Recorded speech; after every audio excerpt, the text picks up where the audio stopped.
All right, so I'll call to order this Community Redevelopment Agency Board meeting of Tuesday, July 9th, 2019.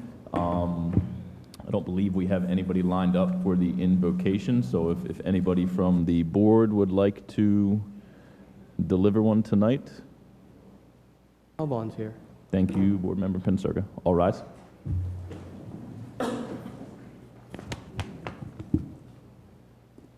Heavenly Father, we thank you for the many blessings you have brought into each of our lives and for bringing us here together safely.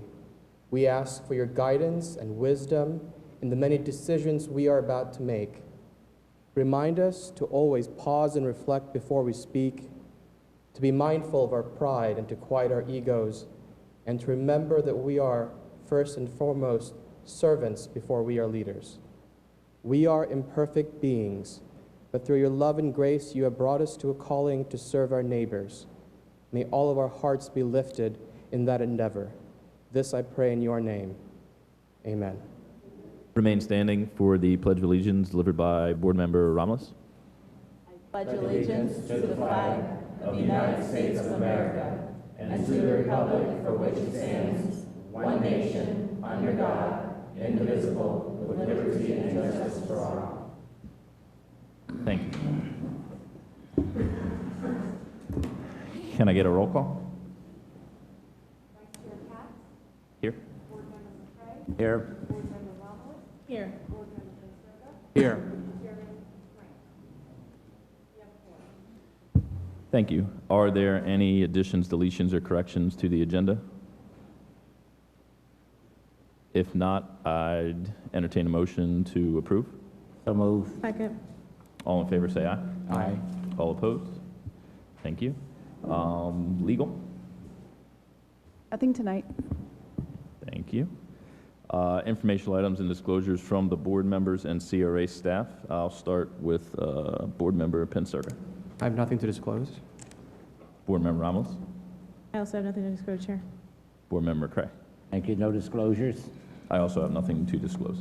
There don't appear to be any announcements or awards on the agenda. Does the board or the public have any comments on the information-only items on the agenda? All right. Public comments. Anyone who would like to speak, please come to the podium, state your name and your address, and there's a 3-minute clock.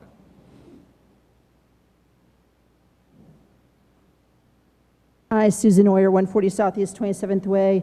I wasn't sure if everyone was aware, but Coco Groff, who made it up to the round of 16 at Wimbledon, is from Delray Beach. And if I'm correct from what I was told over the weekend, her grandmother is Yvonne Odom, that you guys were honoring not too long ago, who's a prominent resident in Boynton and Delray Beach. So we have yet another tie to another tennis champion.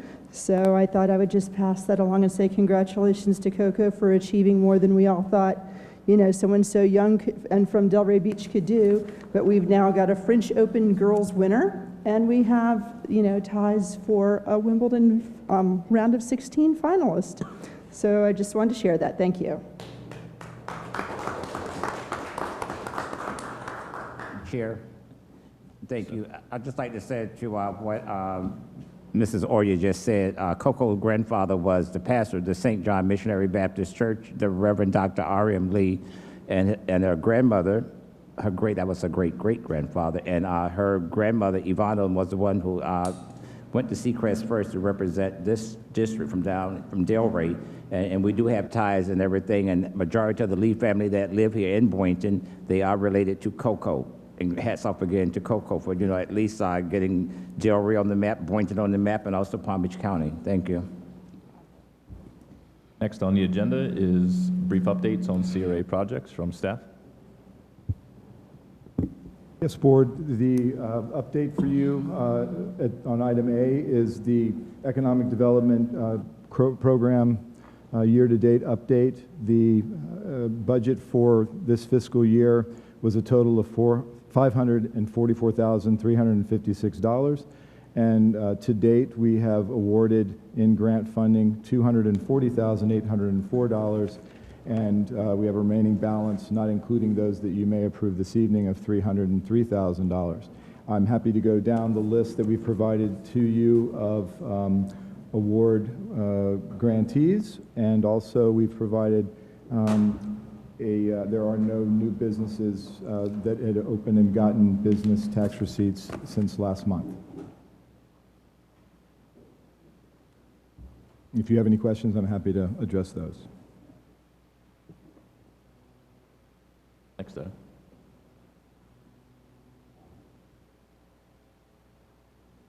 Board Vice Chair and board members, the next item is the Sarah Sims update, and we have Mr. Gary Dunmeyer, our city engineer, here to give you an update on the construction as well as a brief summary on the local hiring component as requested by the board last month. Hello, board members. I'm Gary Dunmeyer, city engineer. With me is Andrew Mack, who will talk a little bit later in the presentation. But I wanted to go ahead and start this presentation and tell a little bit about the timeline, where we were when we started. Gary, excuse me, I'm going to stop you. Sure. Slow down, please. Oh, You okay. talk faster than I do, I'm just saying. I know we want to go home, but slow. I was talking to a lot of contractors today, and I was trying to get some things done. So today, I just want to tell you a little bit about our project. We started our project in October. You may recall that we put the fence around it, closed it off to the public. Since then, in November, we started construction. That's when we started moving dirt and clearing and grubbing. Since then, we've spent almost $1.7 million, and I'm anticipating that we're going to be done in August. So for $1.7 million in 9 months, I feel like we're doing really well with this project, and I hope to open it again really soon, because I'm just seeing a lot of public interest as the neighbors walk by. They're looking in there, they're asking me questions, and I'm really excited to be able to tell them about it. So now, oops, I'm going in the wrong direction. You advance me to, oh, it's the down button. Okay. And so here's what we've done so far. We've got 4 new pavilions, one of it which wasn't planned. We demolished a pavilion. I'll show you a photo of that in a moment. We've installed some drainage where there was none. There's an asphalt pathway that's... Excuse me, I'm going to stop you with the drainage. I passed by Sarah Sims on the way over here, and the same spot on MLK Boulevard where that drainage problem we always had, look like we're going to have the same problem. Are you all aware of that? Well, there is some flooding in the park now, but I've got covers over the drains. And, okay. And so what I'm doing is I'm trying to keep the silts out of the exfiltration trench, so it continues to work well past the construction period. Yeah, so I just didn't want us to go ahead and dedicate, and then, we get the flooding. People are going to say, Commissioner McCray, what happened to this? As long as you got it covered. That's the one by MLK? Yes, sir. Okay, thank you. Sir. No, you're absolutely right. There is some flooding there, and I was going to poke some holes in the Marafi to get rid of the flooding, but to me it just makes sense to let it filter the fines out. We have a asphalt pathway. It's a 1/3 of a mile long. That's been completed, and I'm anxious to see people treading on it and be able to get a mile and do 3 laps and get a mile. I've got water and sewer installed, so the water's provided to each of the pavilions. There is an amphitheater that is almost done today. They erected the frame. I'll show a photo of that to you here in a moment.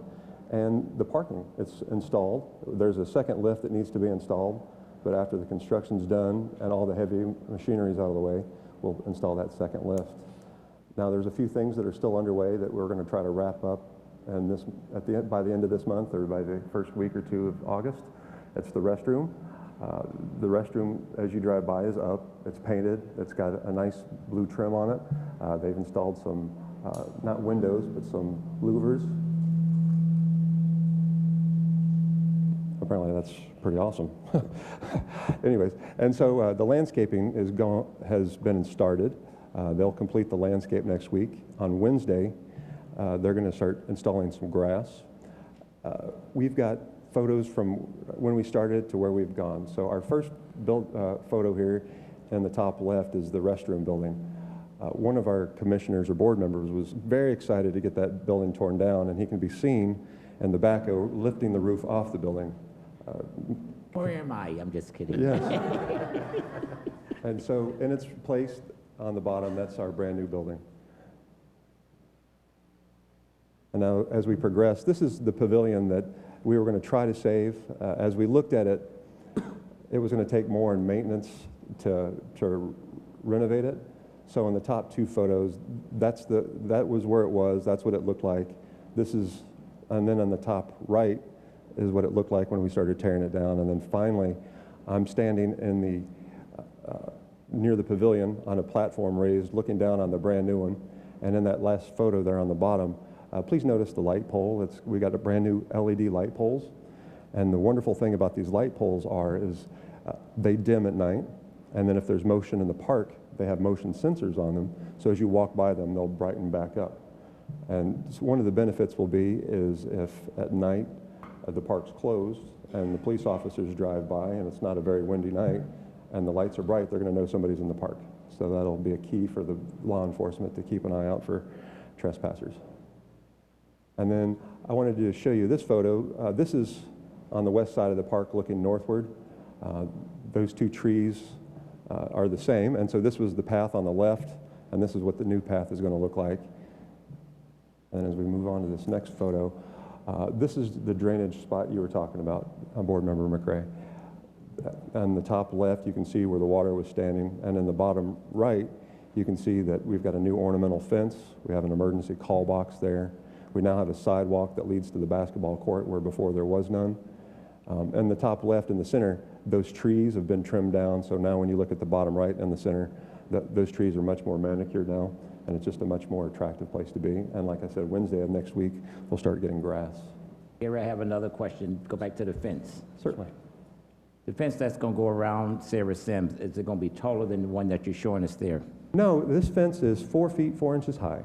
And it's going to go all the way around the park? Yes, sir, it is. Oh, they're going to jump over it, okay. Well, there's little barbs on the top, so I'm hoping that they don't jump over it. We're encouraging them not to.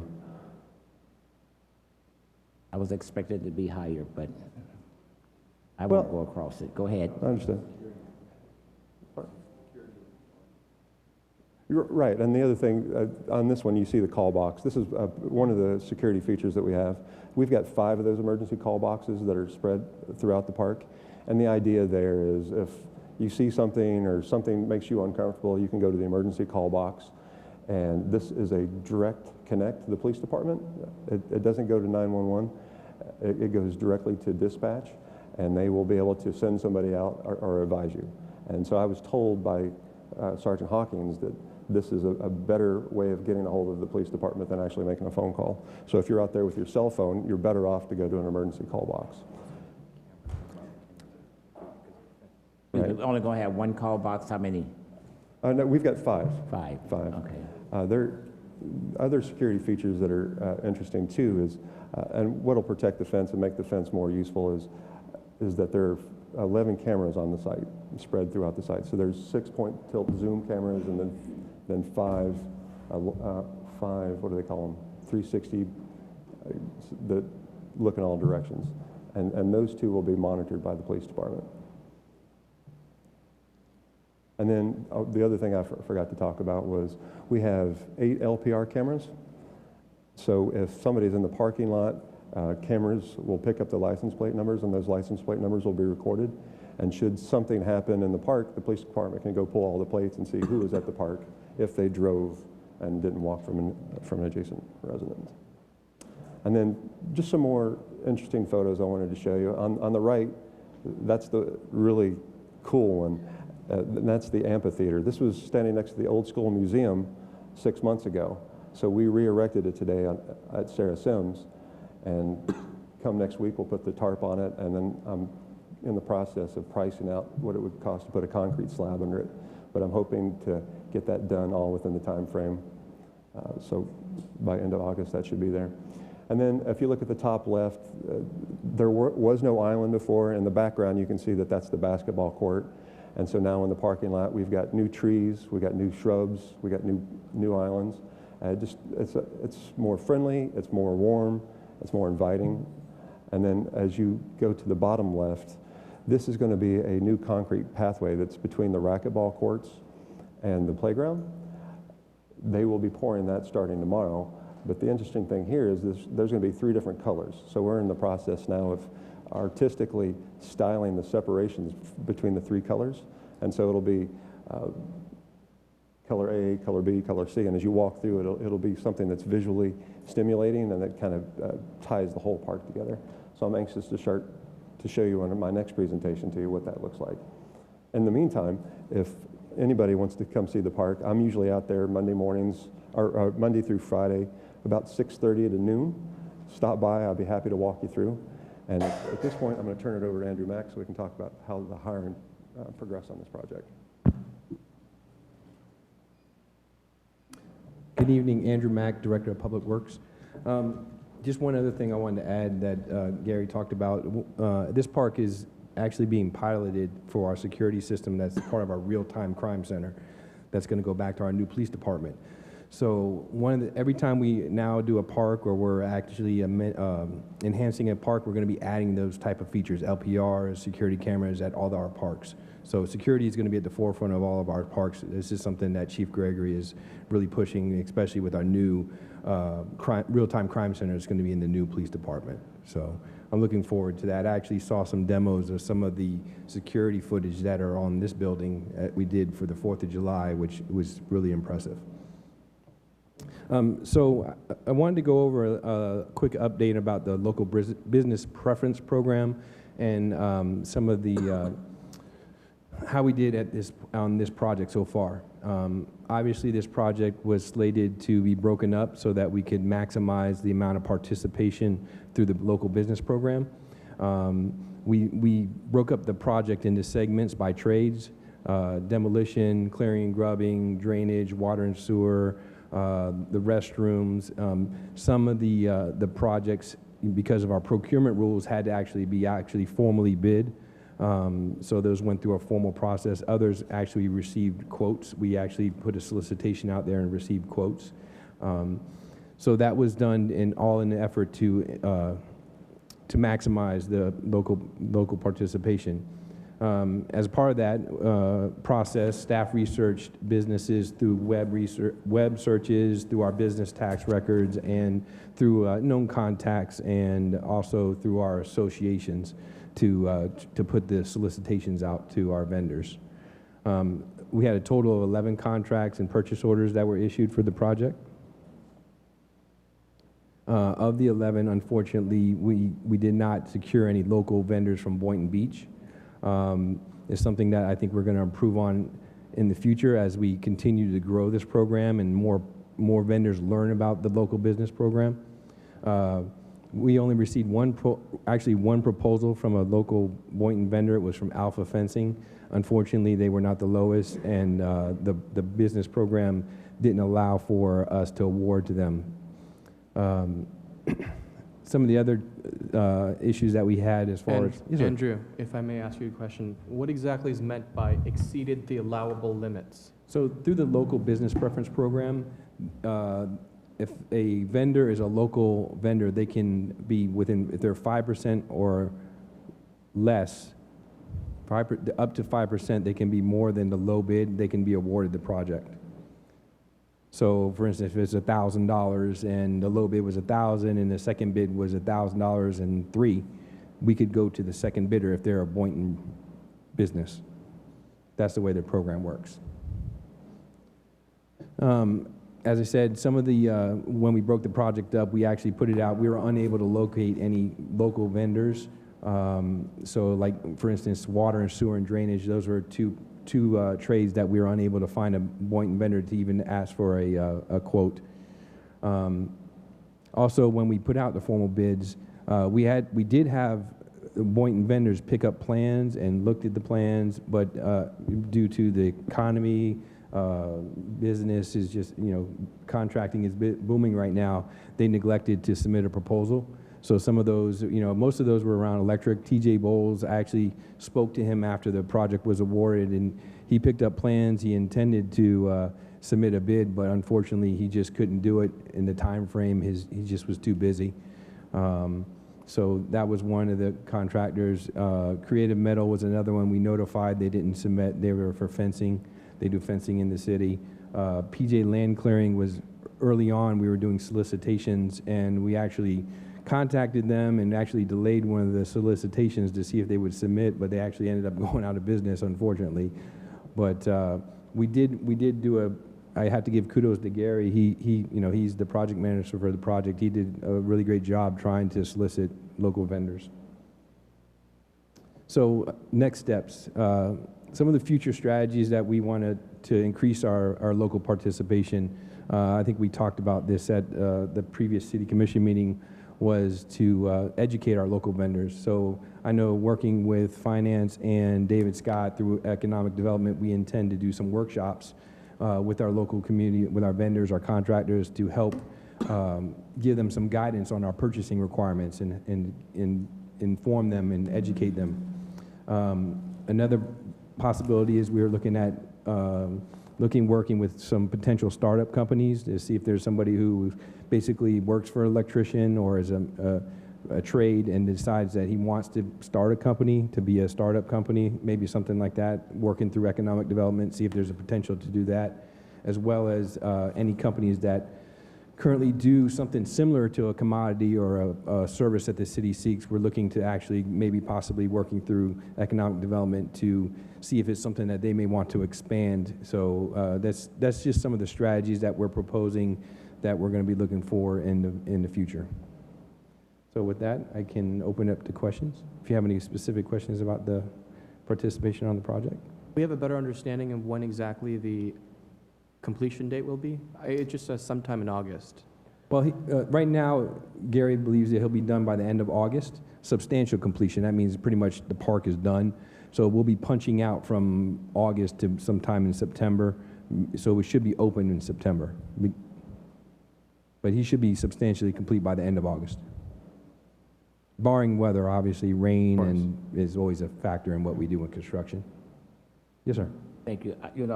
I'm kind of a little baffled. I'm just saying, I know things happen, but, we was told it was going to be August. Now it's September. If we can kind of like wrap it up in September, be nice, for the citizens that over there. I'm just saying, because every time they say, well, when is it going to be completed? And I'm giving them another date. They said, what? So I'm just saying, foresee things, I cannot, undo what has happened, but I'm just saying, we could get it wrapped up. I'm just saying, so that then we can have a dedication. And what y'all need to be working on is giving us the date when we will have a dedication ceremony, when we will dedicate it, so it will be notified, like in the media and stuff like that, so that we can get people to come by and participate. Yeah, and that's why I phrased it as substantial completion, which means the park will be complete, it'll probably open during substantial completion, but to do have that grand opening, that ceremony, the dedication ceremony would be in September. So most likely we'll open up the park in the end of August, again, barring any weather or any unforeseen delays, but it looks pretty promising. I've been out there this week, saw them raising the roof onto the amphitheater. It's coming along very nicely. My take is for safety, if you all could get, when the park opened, if we don't have to worry about any more construction, that's the problem. Correct. I don't want kids out there and you all are still doing construction. We got to fence off this and fence off that. I'm just saying, when we open the park, I want to see that it's open, that they can go in and start using it. Yes, sir. So I'm not in no rush, but I want it done correctly. Yep. Okay. All right. Well, thank you.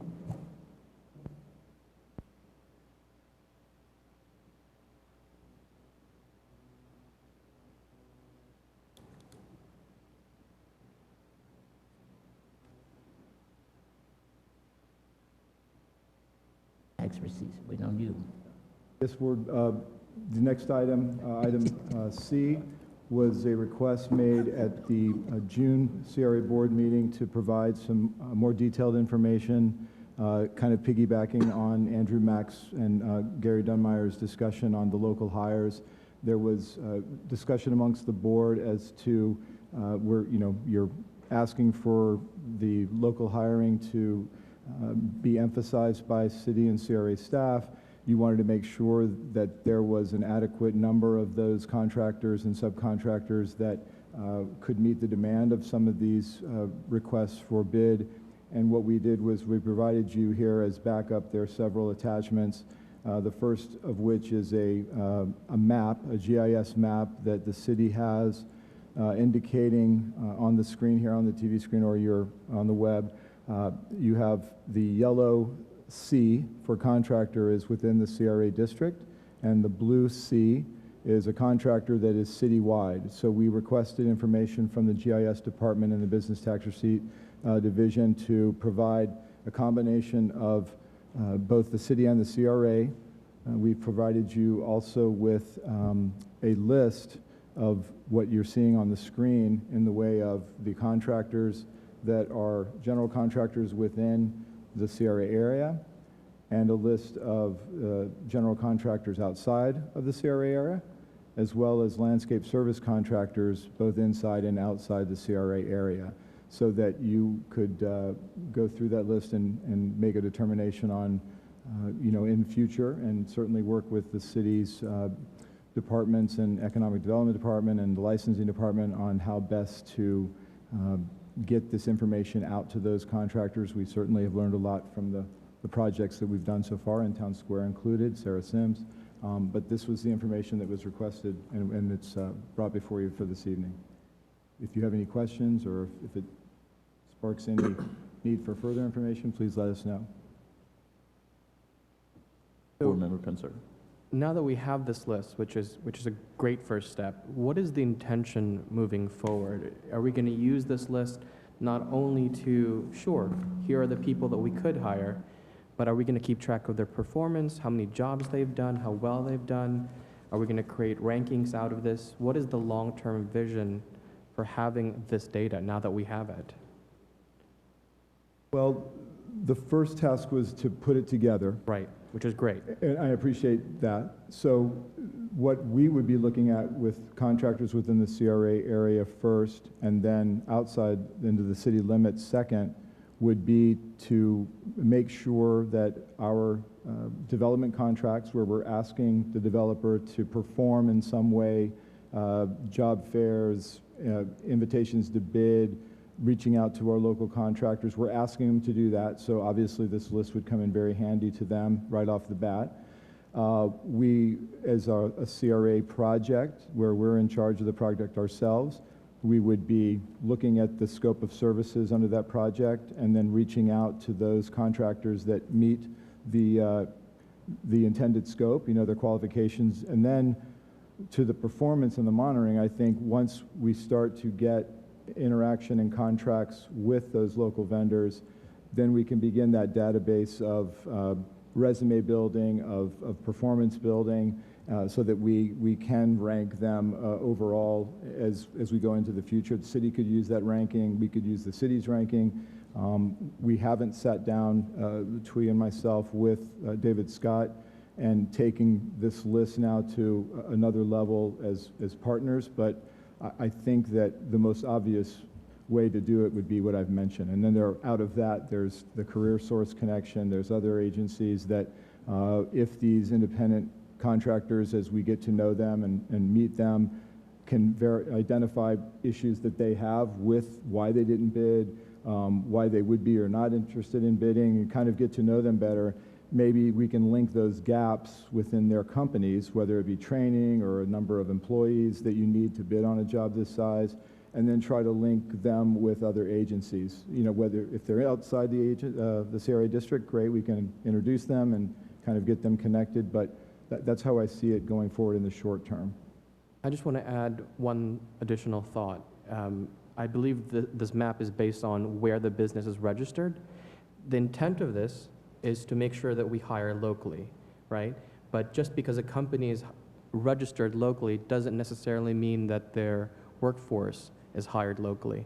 So I'd just like for the staff to consider that as we move forward with this, that we actually know where these people are being hired from. We could have a company in our area, but all their people are from Pompano, wherever it may be. Keep that in mind. Noted. Yeah. Thank you. Susan Oyer, 140 Southeast 27th Way. You brought up some good questions, and that kind of leads me to mine. What about all these, when you drive through all the neighborhoods and you see lawn service trucks in every single neighborhood on every single street, but they're not showing up on the map? Is there a way to start enforcing the BTRs and add these people to our list?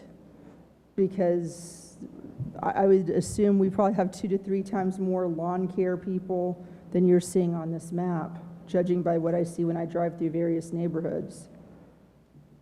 And I'm sure that's a code enforcement thing, but at the Yeah. same time, it seems like it would benefit the CRA as well. So, I mean, we can certainly ask code enforcement their thoughts. I guess a concern would be just because there's a long truck parked at a residence in the city, doesn't mean that that business is registered in this city. Maybe it's registered in another city and they just park their truck at a house, or they live here and park their truck.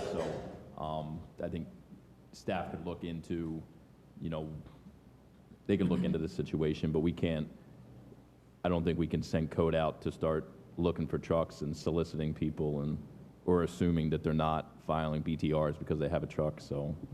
Right, well, it seems like this might be a way to boost the amount of options that you guys have when you're doing projects, if we can get these people into the system. Thank you. Thank you. Mrs. Oria, in regards to your comments, I'm just saying a lot of times, you know, when we see these trucks, you know, staff be already off. I'm just saying they be there like from sundown to sunup, and I'm just saying, you know, so be kind of difficult for code to start riding around looking out unless Lori want to start letting them work at night, you know, so that's another problem we have to be careful of. I'm just saying, you know, so if you see any, you know, just jot down the name and the numbers and pass them on. That's the way we can do it. I'm just saying, because code do get off. Yeah, I know, I understand they just hired a few new people in this week, so maybe they should start working shifts, weekends and nights, and kind of alleviate some of these problems. Thank you very much. you. Board Member Ramos?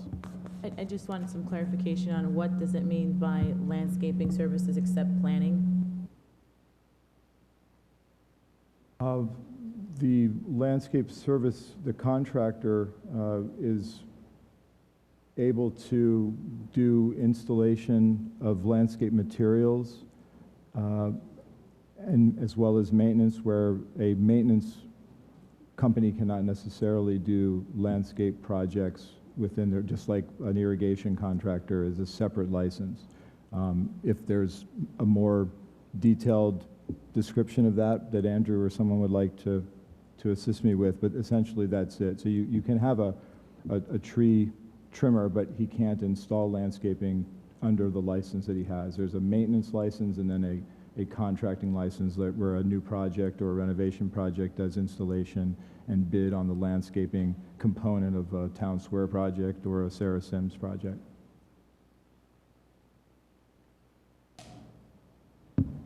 Any other comments from the board? Right. And I'll kind of close it up and thank whichever staff was able to put this together. I think that, you know, over the course of time and talking about local hiring and community benefits agreements, a lot of comments we've received have kind of been very ambiguous that, you know, we should hire more local people. Who are these people? We don't know. What are their businesses? We don't know. Are there people coming to us asking us, why aren't you hiring local? Not really. So this is empirical data that can be used to hone practices that Gary was talking about, where, you know, he would approach people. I think as we've had a couple conversations as of late about local hiring and trying to improve on our actions that we're starting to take.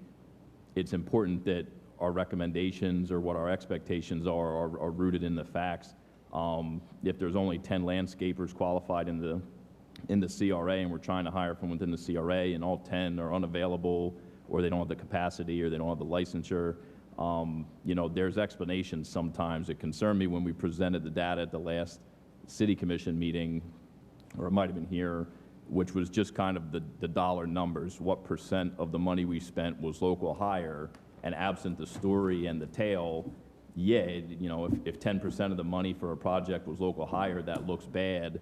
But if we went to a dozen companies and only one responded, you know, if that was 100% of what we could get from the local population, then that's good. So I like data and evidence because, as Board Member Penserga pointed out, there's additional steps now that we can build on this data and have preferred local vendors who are readily available. So I like that we're moving in a direction of trying to further our goals of local hire by using the data we have versus kind of just saying we would like to do something without a plan. This is the first step in a plan that we as a commission or a board can kind of push forward to staff. So I'm very happy with this and I was impressed with it.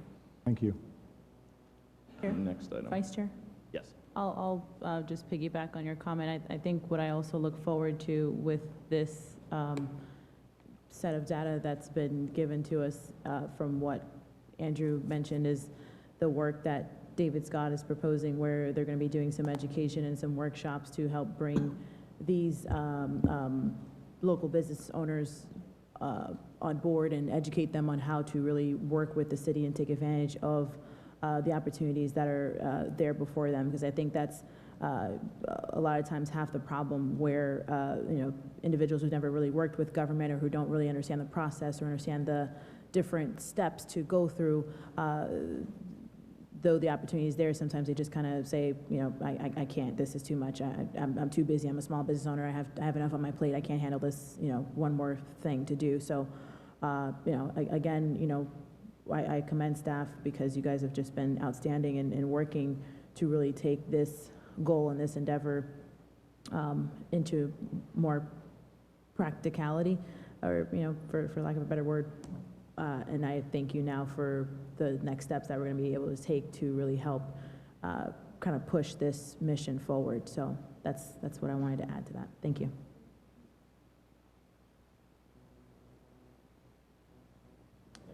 The next item in the CRA projects in progress section is item D, and this is a summary and a report on our recent social media activity for business development for the month of April through June. We have backup documentation and attachments. We also have Renee Roberts here. If you would like to have her do a brief presentation, she's prepared. Otherwise, if there's any questions, we're happy to answer that. These would be the advertising on our events. This is the Rock the Plaza and the Rock the Marina Lionfish Derby that we did in June, and the Rock the Plaza in April. So, if there's Hey, none- Mike, just a question. sorry. I'll be doing this part. Oh, very good, Azim. Sorry. That's okay. Good evening. Azim Hussein, Marketing Events and Economic Development Assistant. Just to give you kind of an overview of the actual report itself, if you guys have any questions, of course, feel free to ask. This quarter, CRA staff hosted 2 business development events, the Rock the Plaza, Ocean Plaza, that was held at 640 East Ocean Avenue on April 13th, and the Rock the Marina and Lionfish Derby, which was held at the Boynton Harbor Marina at 735 Casa Loma Boulevard on June 1st. To assist in promoting these events, staff utilized social media platforms such as Facebook, Instagram, and Twitter to build awareness of those activities.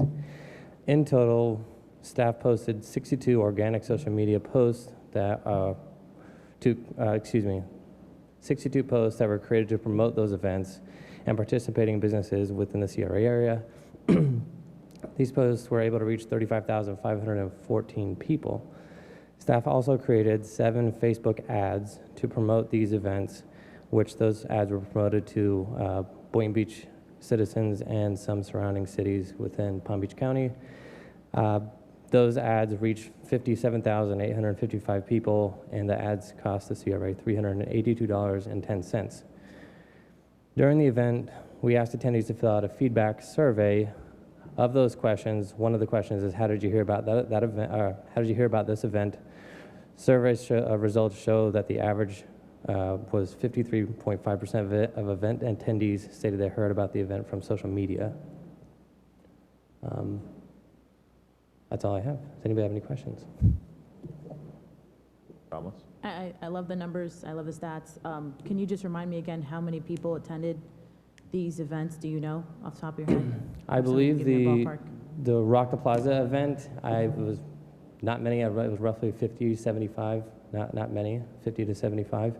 And then the Rock the Marina event, I think, was 370. Thank you. Any other questions or comments from the board? I'll make a brief comment. I attended one of the Rock the Plazas. I think I attended multiple now, but one of the problems is that it's ridiculously hot from 12 to 3. So I'd like to recommend that we do shift some of the hours so it's a little bit easier for people to come out to. Mm-hmm. That was it. Yep. Right. Just- I'd like to remind Board Member Penserga, you're living in Florida, sir, and it's going to be hot. That's Any why I other- don't come. Any other comments? Okay.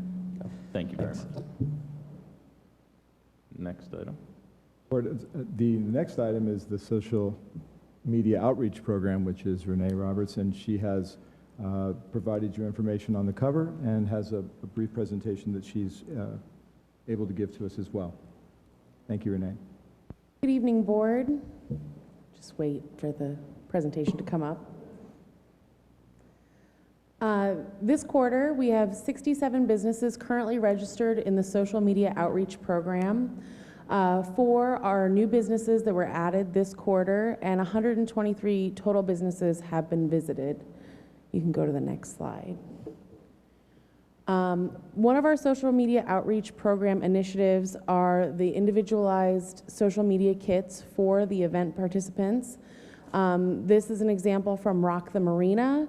So what we do is we create custom social media kits, which include graphics and hashtags, and we give them to the businesses with some instruction on how to use them.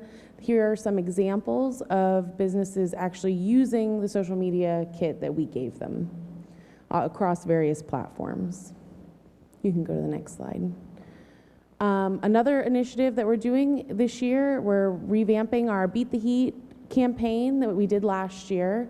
So we're highlighting local businesses and incentivizing citizens to visit during the slow summer months. So we're asking businesses to share things like their happy hours and their specials. We create custom graphics for them and give them to the businesses to use across all their platforms. We have also revamped the CRA blog to help improve business search engine optimization. These are the 3 examples of the blogs that have been done this quarter. We've also, Excuse me, go back, oh yes, slide back. That Boynton Beach, the drinks there, I just want to commend you all. I was reading a newspaper, I don't know if it was Coastal or what, and I ran across it. I'm like, wow, Boynton Beach CRA, so. yeah, y'all get oh my good, I'm attention. so glad that you saw that. Yeah, that was a combination of our efforts with the social media and the marketing department.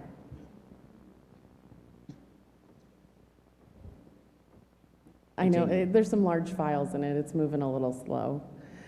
This is an example of our one-on-one social media assistance from this quarter. We've worked with various businesses. I decided to highlight this quarter the Boynton Harbor Marina, which I've been working with since April. Previously, they had never had any social media pages.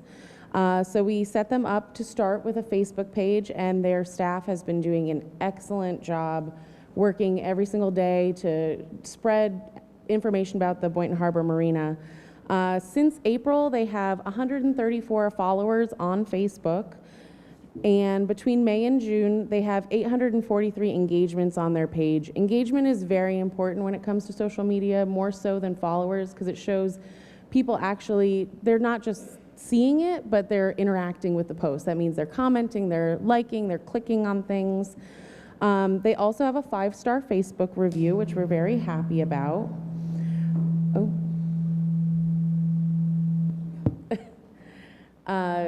We also put them as a co-host for the Rock the Marina event, which reached over 39,000 people.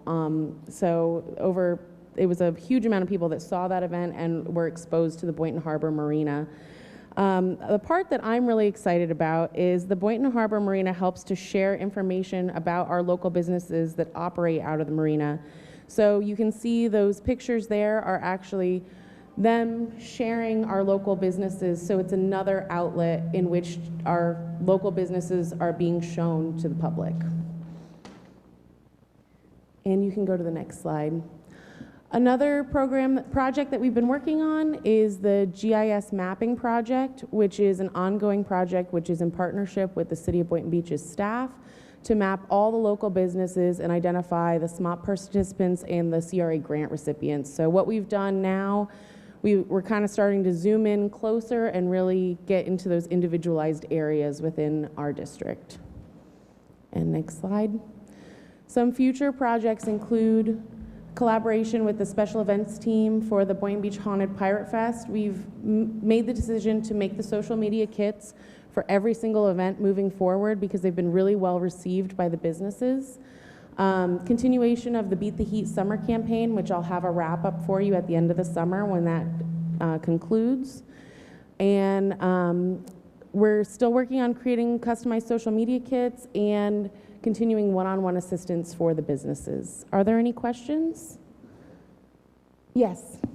Thank you. I don't have a question, but I just want to commend staff, you know, for your reports tonight. I'm just saying I see where there's improvements from the first time I saw them, you know, because I've been here a while. I'm just saying you all are really giving us now what we need to see, and it's like you all are really trying to help us sell Boynton, and I appreciate that. Thank you. Thank you very much. Thank you, board member. Thank you very much. Thank you. Any other Renee. comments from the board? Thank you. Next up is the consent agenda. Are there any items that the board wishes to pull? Board Member McCray? I'd like to pull item D and E, Any other? and I'd like to buy a new PA system too, while I'm at it. All right. Item D, approval of commercial property improvement grant program in the amount of $11,788.73 for Florida Tackle Company, Inc., located in Ocean Plaza at 1550 North Federal Highway. Right, I'm going to make my comments for D and E together. Sir, if you can come to the owners here, and I really want you to come down. I didn't meet the other one. I met the one with the cap on. But anyway, I want to just tell you, sir, that when I came over to your place, I was, you know, astonished by the cleanliness of your place, the arrangements of your place. And when I walked in and introduced myself, the comments that you gave me about city staff, I want to say, sir, we really appreciate it, because a lot of times the only thing we hear about city staff is the negatives. But the positive things that you gave me when I walked in, I just want to, sir, personally tell you, thank you. That's why I want you to come down. It's nice to hear about staff is doing what they're supposed to do, and staff is not getting beat up on by people who own businesses. Sir, I want to tell you thank you, and I'm going to vote for your project. So you go sit down, and I got it. Thank you. Thank you.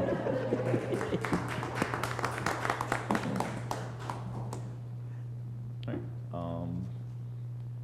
If there's no further comment on items D or E, I'll entertain a motion to approve item D. Want to do all consent agenda? Well, you pulled them, so. Yeah, so move. Second. All those in favor of approving item D, say aye. Aye. All opposed? All right. Item E, which was also pulled, was the same company and an additional grant. If there's no further comment, I'll entertain a motion to approve item E. So move. Second. All in favor? Aye. All opposed? Thank you. And then the remainder of the consent agenda, is there a motion to approve? So move. Second. All in favor? Aye. All opposed? Thank you. I just- There- Comment. Yes. Just really quickly, I do want to mention that the owner of Benvenuto's, which we just approved, their project is sitting here in the audience. I know that they've been a great partner with us here in the city, and we look forward to the great renovations that they're going to be doing to improve their facility and keep making us a landmark destination here in our CRA. So congratulations to them wherever they are. I know they're back there. Jean-Pierre is back there. So thank you all.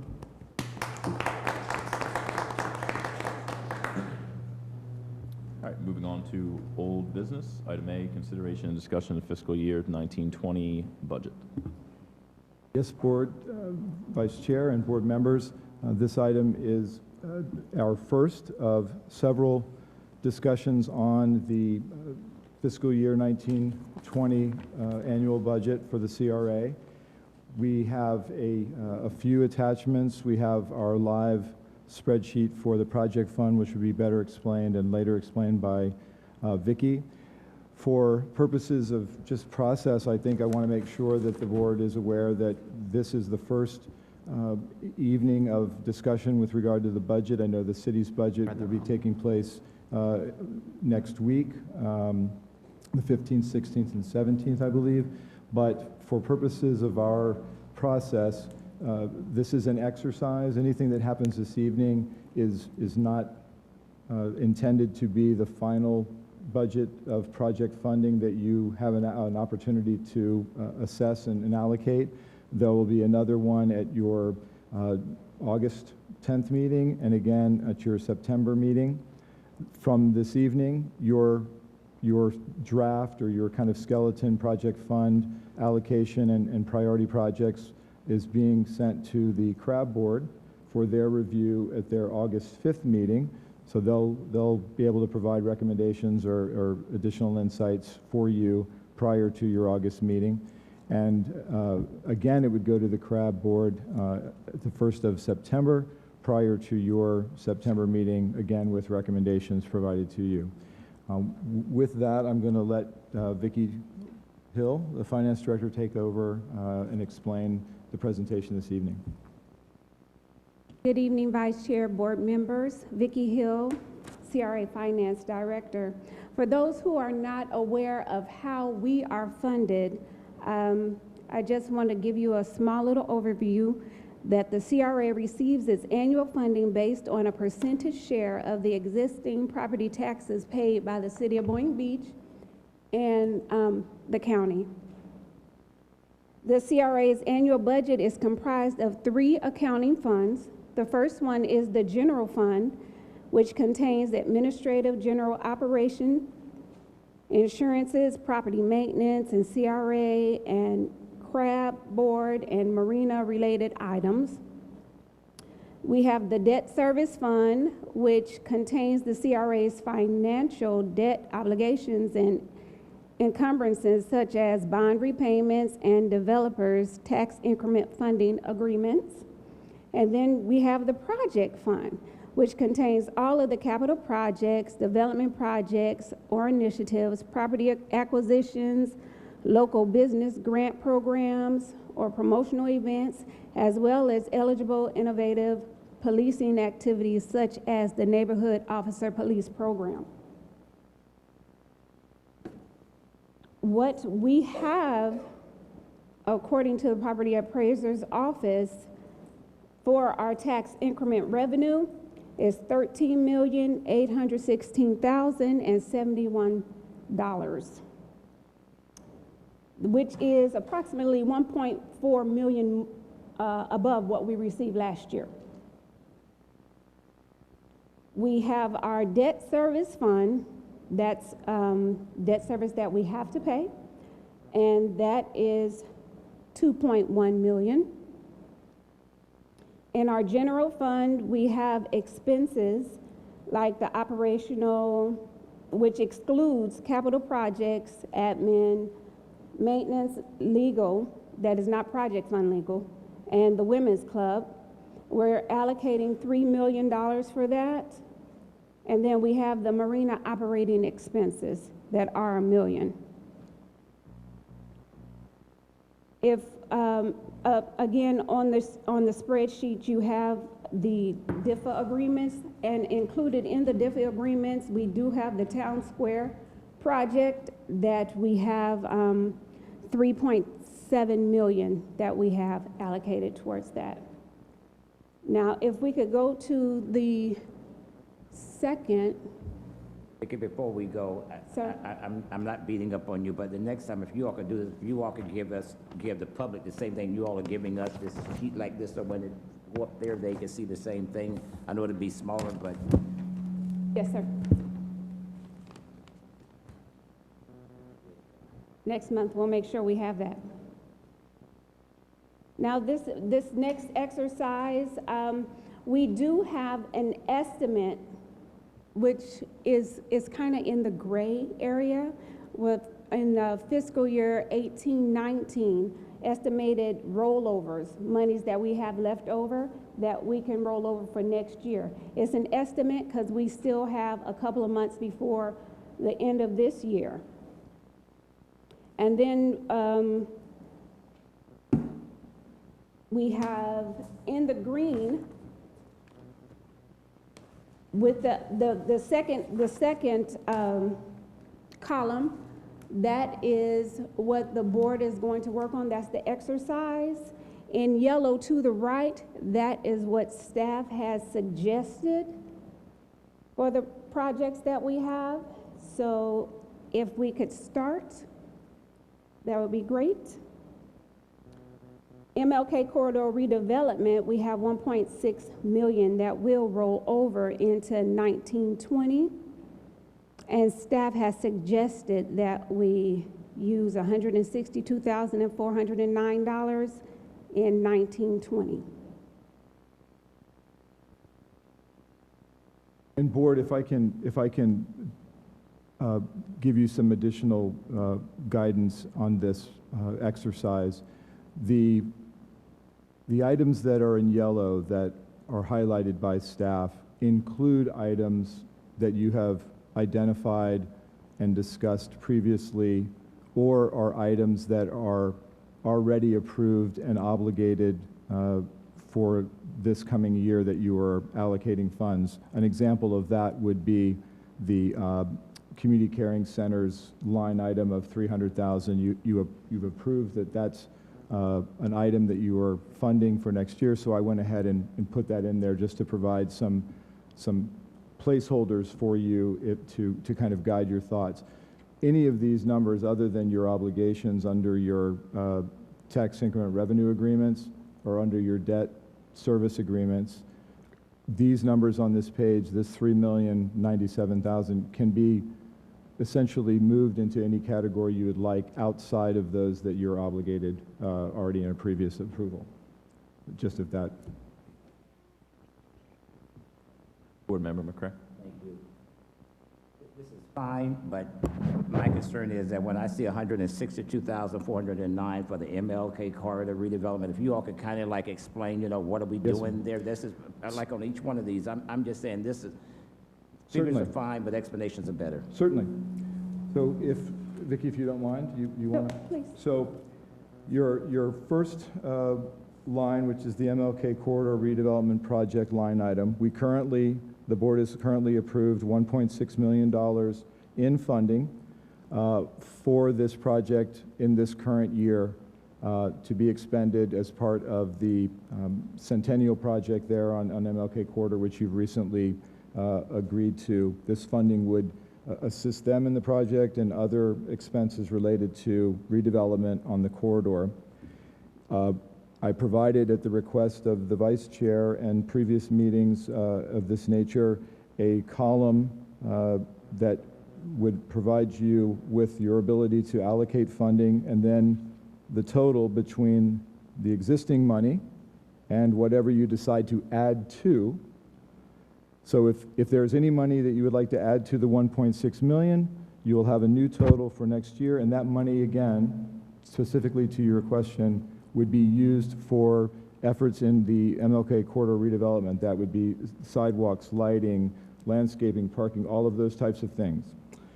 The next line item, we have identified during last year's budget process a line item for future redevelopment projects, and this is a line item that's allowed for our process of budgeting that can act in many different capacities. So this provides you with the ability to assist a project like a road project that we get involved in, or any project within the CRA district that needed additional funding in order to make the project work. It would be funding for additional security at Town Square. It would be up to you for incentivizing redevelopment projects. And that is currently in this funding year a total of $883,712. Michael, I'm going to stop you because I think we're not going on the same page. The yellow column, this is the one I'm interested in. So just a brief explanation of the proposed increased allocation. Okay. Yeah, that's it. That's very good. I will do that. So the first line that I would look at is the Community Caring Center relocation project, and I've set aside or suggested the $300,000 in the yellow column, and that is because you approved $300,000 in relocation assistance at the last board meeting. That is why that is in that line item. The next line down is the Northeast 3rd Street roadway improvement project, which has been discussed at several meetings. This is the project at the corner of Northeast 9th Street and the continuation of Northeast 9th Avenue and Northeast 9th Street. This is at the east end of the MLK corridor, and the commercial block at the east end, just on the west side of Railroad Avenue. We are going to continue 9th and 3rd through 9th to tie into MLK Boulevard, and we estimate that project between design and construction and the underground utilities working with the city, we've come up with a $500,000 estimate. So I have, out of your $3 million, those were the first two that I allocated coming up this coming year. The next item that I would take you to would be the business development and promotional events line item, which currently has an amount in there of $602,180. This is the priority item in the past and discussions that would continue our Pirate Fest, Rock the Plaza, Blarney Bash, all of our existing business and promotional events, light up the park, anything, the art walk, all of that. So I took $602,000, which is being recommended in our budget for those events, and that is the next line item that I allocated funding to. After the promotional and business development events, I allocated $67,350 to our existing marketing and business development assistance program that currently operates. This is down about $20,000 from last year. We are not, nothing is going to be missed. It's being a little more efficient, I think a little more creative, but regardless, this is our, the assistance we give to our local businesses is in the form of our advertising and free promotion. The next item that I have allocated funding to is the item for the Historic Women's Club of Boynton Beach State Grant Match. We have received approval from the board to apply for, to the state of Florida for an historic preservation grant that would match some project funding that the CRA would expend. This is the required match under that application, so I have set it, allocated the $200,000 for that line item.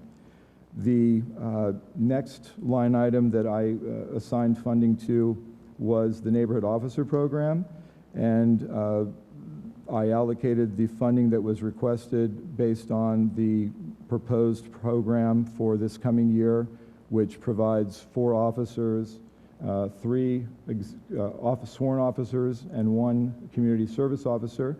The police department is here to explain and present their neighborhood officer program budget to you, but that was, as of last, a priority for the board, so I just put money in there to guide you through that. Thank you. I do want the police department to come and explain this neighborhood at this $532,000, because I do have some questions. The sheet that you gave me, this is fine, but I have some questions that I see marked, that I like equipment and stuff. I have questions.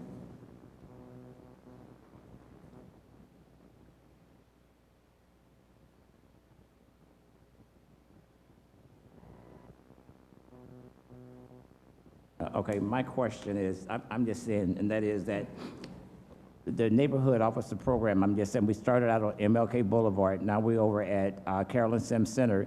Is that a permanent place that you all gonna be? To my understanding, excuse me, Captain Paul Deal from the police department. Good evening. My understanding is that we'd like to move into the Ocean Plaza, which is the old Yachtsman's Plaza, 1500 North Federal Highway. The Carolyn Sims Center is a temporary location. There's actually not even offices there. They're just basically working in an open space. Okay, by you all going to the Carolyn Sims Center, I'm just saying we had money that we did not use, like for rent. Michael, right? Yes, we reserved that money back from the security deposit, but there is no balance of rent available for funding. But this is like reflected in this $532,900. This would be new money for the upcoming year. There is no old money for rent in this budget. All right, let me go down, thank you. Let me go down to equipment. Bike for a new officer. When we had, before the neighborhood officers program, we had 2 bike officers. And I'm just going back some years ago. And this is something new that you all are going to start up now? Well, as part of the neighborhood officer program, bike patrol is part of that. And if you're talking years ago, the bikes, their serviceability is only 5 years. That was probably about maybe 10 to 12 years ago.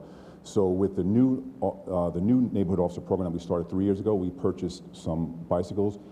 In this proposed budget, we're requesting an additional officer who will need an additional bicycle. Okay, Lieutenant Deal, I'm going to go back, since you said 5 years, I'm just saying, we did not have those bicycles out there for 5 years?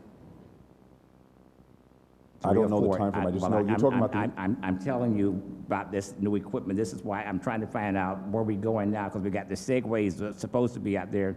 Now we got bikes out there, and then I see a bike hatch rack, hitch, bike maintenance, uniforms, equipment, community events promotion. What is vehicle pre-funding? Well, what's happening is if the way the program initially started, it was basically centered around the heart of Boynton, which is more of a confined area. And as the program expands, the officers are now going to be tasked with doing other projects within the entire CRA district, which is going to require them to have vehicles. You know, we can't expect them to go, say, to 3600 South Federal Highway from Carolyn Sims on a bicycle to attend meetings that way. Sir, I'm aware that I'm not trying to be ridiculous, but no, I understand. What is pre-funding? I'm just saying, is this the to get a car that you already have and make it compatible so that you all can go from, you know, explain to me what are we doing for $6,413? This is what I'm trying to figure out. So Matthew Zeller, Captain Boynton Beach Police Department. Pre-funding is in regards to the vehicles that they currently have. They've been maintained by the police department's operational budget. At this point, we need to replace those vehicles, and the costs associated with the pre-funding of the vehicle each year up to the life cycle of 6 years, that is the funding for each vehicle that is budgeted. Okay, let me ask another question, because we already have 3 officers, and I heard you all say 4. You'd have 3 police officers, and 1 would be a non-sworn individual, would be a community service officer, which would require a vehicle as well. Okay, if we're going to be moving, this is going to be for the CRA director. When do you all anticipate moving them from Carolyn Sims over to this whatever location they're going at? I believe that they're anticipating opening this new office at the Yachtsman's Plaza in the new fiscal year, somewhere between, with approval, of course, I guess, yeah, the anticipated contingent. date is October 1st. October 1st would be the opportunity to do that. All right, what's the rent for the Yachtman Plaza? The rent for the plaza is current. It's $1,300 a month, and they are requesting 50% of the monthly. I'm sorry, that's the monthly maintenance cost. Yes, that's maintenance and the rent combined. Is that not? There's actually no cost associated with the rent. The rent would be actually free for the officers. The only thing they're asking for us is to contribute with the monthly cost associated with maintaining that building. Good. Let me ask another question. The Segways that we have, where are they stored at now? The substation next to south of the post office. They're back there. Okay. When? All right. Let me ask another question. Another way. When do y'all get on them? And that's, you know, I'm one of the greatest proponents of this CRA neighborhood policing program, but I like to see activity. I'm just saying, when do you all ride them? I'll defer that to Sergeant Deal. That's actually the supervisor in charge of the neighborhood officer program. Evening Board, Sergeant Henry Deal, Boynton Beach Police Department. We ride them when we can. Currently, with the weather, inclement weather and all we've been having, we haven't rode them in probably a couple weeks, but up until the end of school year, we were riding them every day at the school.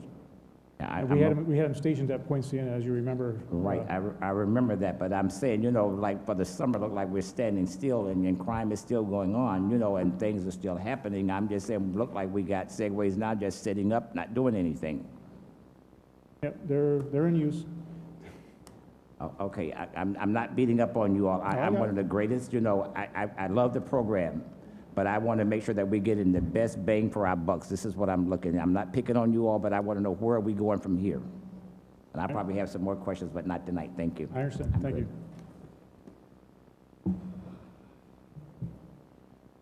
Any other questions for the officers? Thank you, guys. Michael? To continue on, Vice Chair, after the neighborhood officer program, the next item that I allocated suggested funding to was if you would like to fund the nonprofit grant program for economic development and housing assistance. You currently have allocated in this year's budget, which is now all utilized, $95,000. If you feel the program is something you want to fund again, then I've kind of utilized that same funding amount for next year as a suggestion. If you choose to do something different, that's fine. I added $40,000 to our site work and demolition line. We have a lot of projects, as you know, going on, both CRA and otherwise within the corridor and within the heart of Boynton. I wanted to make sure that we have funding for our site work and demolition and our project-related legal services. Wait. Yes. Before you run off of that. Yes, sir. Demolition, $40,000. How much did we spend Yes, sir. last year? It is, all of the money under site work and demolition has been expended, and I believe that amount in this last year's budget. You can get it to me, but I Yes, want to make of sure course. that $40,000 is going to be enough. This is my I concern. understand, very good, thank you, yes, sir, thank you. And then the project-related legal services, which is legal services for our project contracts, our developer agreements, everything outside of our general operating. Again, we have, by the end of this fiscal year, we anticipate having zero in that budget, or certainly not enough to worry about allocating tonight, but would be allocated later in the budget process of $125,000. So that is kind of an overview of allocation as we staff have discussed and looked at. I'm happy to go over that again as you begin to discuss these items yourselves, or assist in any way possible. I want to make this clean and easy for you all as possible. Made it easier for me. Thank you. That's what I was looking for. Thank you. I'm glad. Thank you. All right, so I'll make a recommendation, and if nobody on the board disagrees, this might be the most efficient way to proceed through it. Looking at the second green column, the rollover funds, does anybody object? Does anybody have any issue with rolling over the funds as prescribed? Vice Chair, if I may, real quick, remember, this is estimated, so the numbers may change. Right. Okay. Thank you. Estimated rollover funds, okay. Board Member I don't Ramos? have a problem. Just to clarify, so what we should be doing is taking the estimated rollover and adding it to the yellow column, correct? If we were to accept the recommendations from the CRA staff, that would encompass the total budget available, correct? Yes. So my plan, see if we're okay with the rollover funds, and then move on to the proposals from staff, going through the ones that we're already kind of obligated to by virtue of action we've taken, and then start to go through the ones that are more discretionary and see how much money we have left. Does anybody object to that 1, 2, 3? And as you do that, Board, Jabara will, as you discuss each line, and if those numbers change in discussion, that's fine, but she'll take the number that you discuss and place it into the vacant green column, and it will dial you down to 0. So it will be an active Gotcha. process. Okay. Including adding any number that you newly do, it will add to the rollover and give you a new total there. So you can see how you've added to existing numbers. Board Member Penserga? There's a particular line item that I want to advocate for. However, if I understand you correctly, we may lock myself out of remodifying these numbers down the road, or no? So anything we do today is not binding. It's just kind of the first of a couple iterations of this. So if you keep that in mind, and certainly once we dispense with the rollover fund situation, we look at the legally bound proposals, and then what I'll do is, we did last time, I believe, we'll just go one by one, and each person can name a particular priority and advocate for it, and then we'll see where we wind up financially. All right, sounds good. Asked another question of staff. When will this be going to the CRA board? Any recommendation you make this evening, or the final this evening, will go to the CRA board for their review and recommendation back to you at their Thursday, August 5th meeting. I would have liked to seen it go before the CRA board before, and see what they was going to be saying, but I'm just one person. I'm good. So if there's no objection to the continued use of those rollover funds as estimated. We'll move on to the yellow column, and I'll kind of quickly go through the ones and correct me if there's any that I missed, staff, that we're bound to by virtue of our actions. The first one would be the community care center, $300,000. We're bound to that, so that can shift into our, there you go. The Northeast 3rd street roadway improvement. Correct. Does anyone object to the proposed allocation for the business development and promotional events, Pirate Fest, Rock the Plazas, etc.? I do. Okay, so we'll put that one on hold for the moment. Business marketing assistance, $67,000. And what, Michael, what specifically did that fund again? That would fund all of the marketing and development that we do for our businesses outside of the social media. This would be the print ads, the movies, the ads that we have at the Alco Theater, anything regarding the business development and marketing that we budget for that item. So that's another semi-discretionary one. Board Member McCray. Thank you. With the $67,350, I need to ask you, Michael, as being the director, is that enough money? It is. It is. We've gone over it, and we've gone over what we would do with that funding, and these are for things like the outdoor billboard that you see on I-95, promotional collateral, the New Times magazine and newspaper, our signage, all of the 9 signs, the Atlantic Current magazine, Every Door Direct. What we've done to save a little money is focus a little more on the Eastern newspapers and a little less, I guess, on some of the duplication of things. So but we're good. We're very good. Yes, sir. Okay, so don't plug that one in yet. The next one, Historic Women's Club. In order to get the state grant, we have to put these funds in, so you can punch that one in. Yes, sir.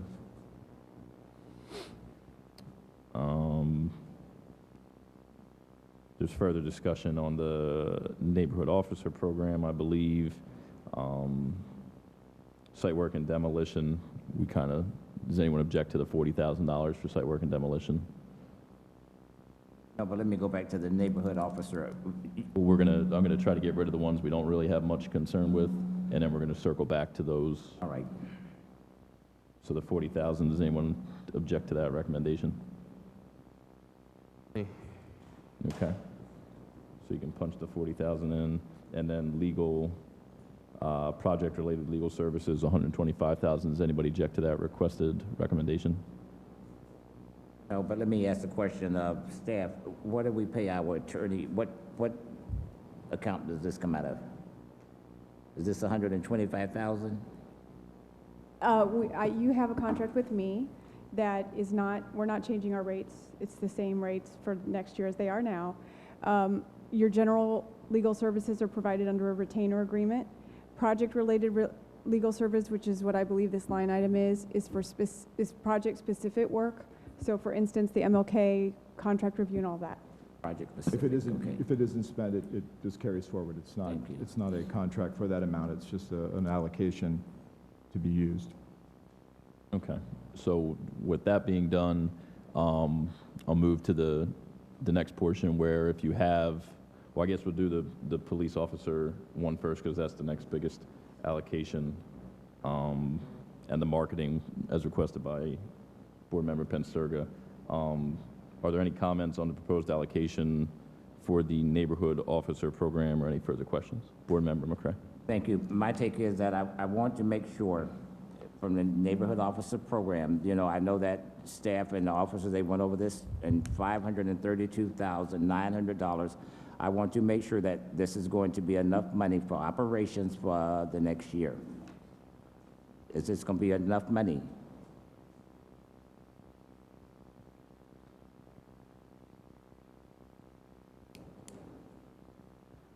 Yeah, I'm trying to help y'all get your bell and whistles while I'm doing this, you know, of course.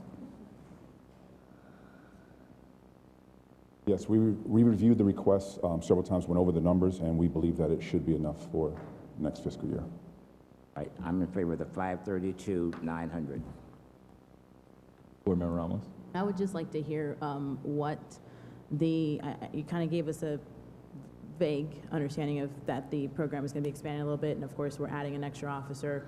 We're stepping back or removing the sergeant. We're adding a CSO. Can you just give me a broader understanding of what the program will look like now with these new changes and how it's going to function?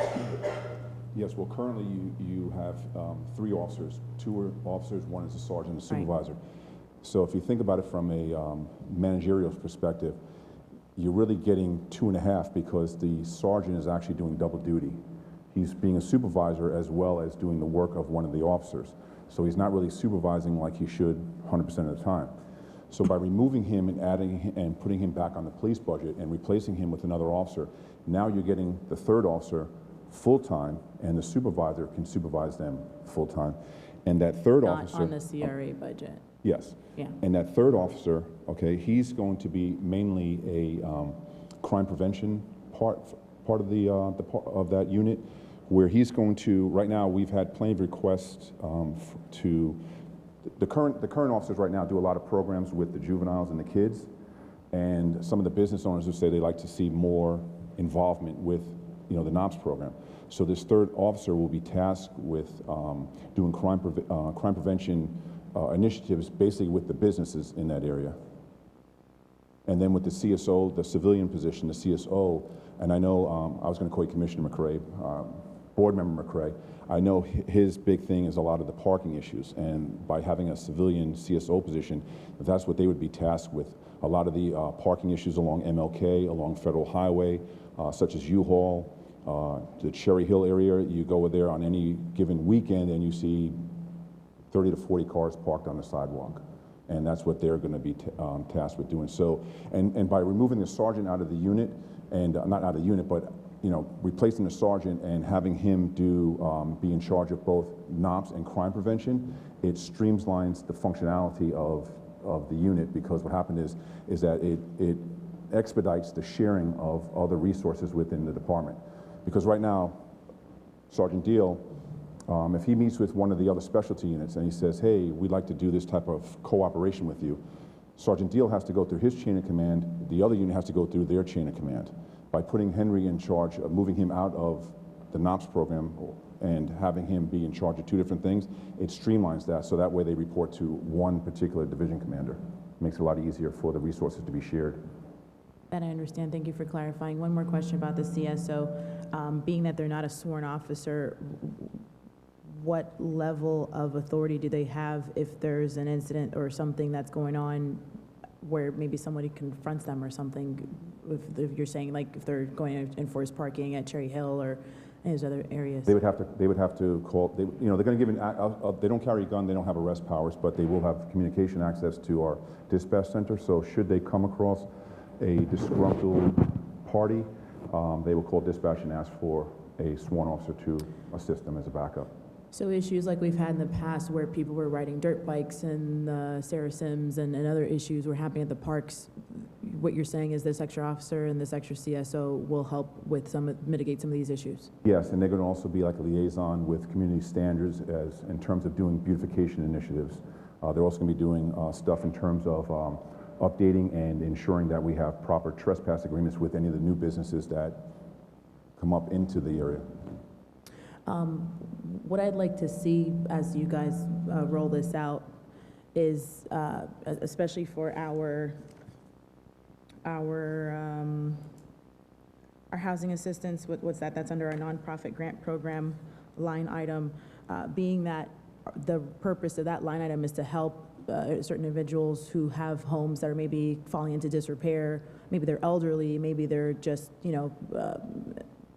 having issues physically and they can't keep up on their homes.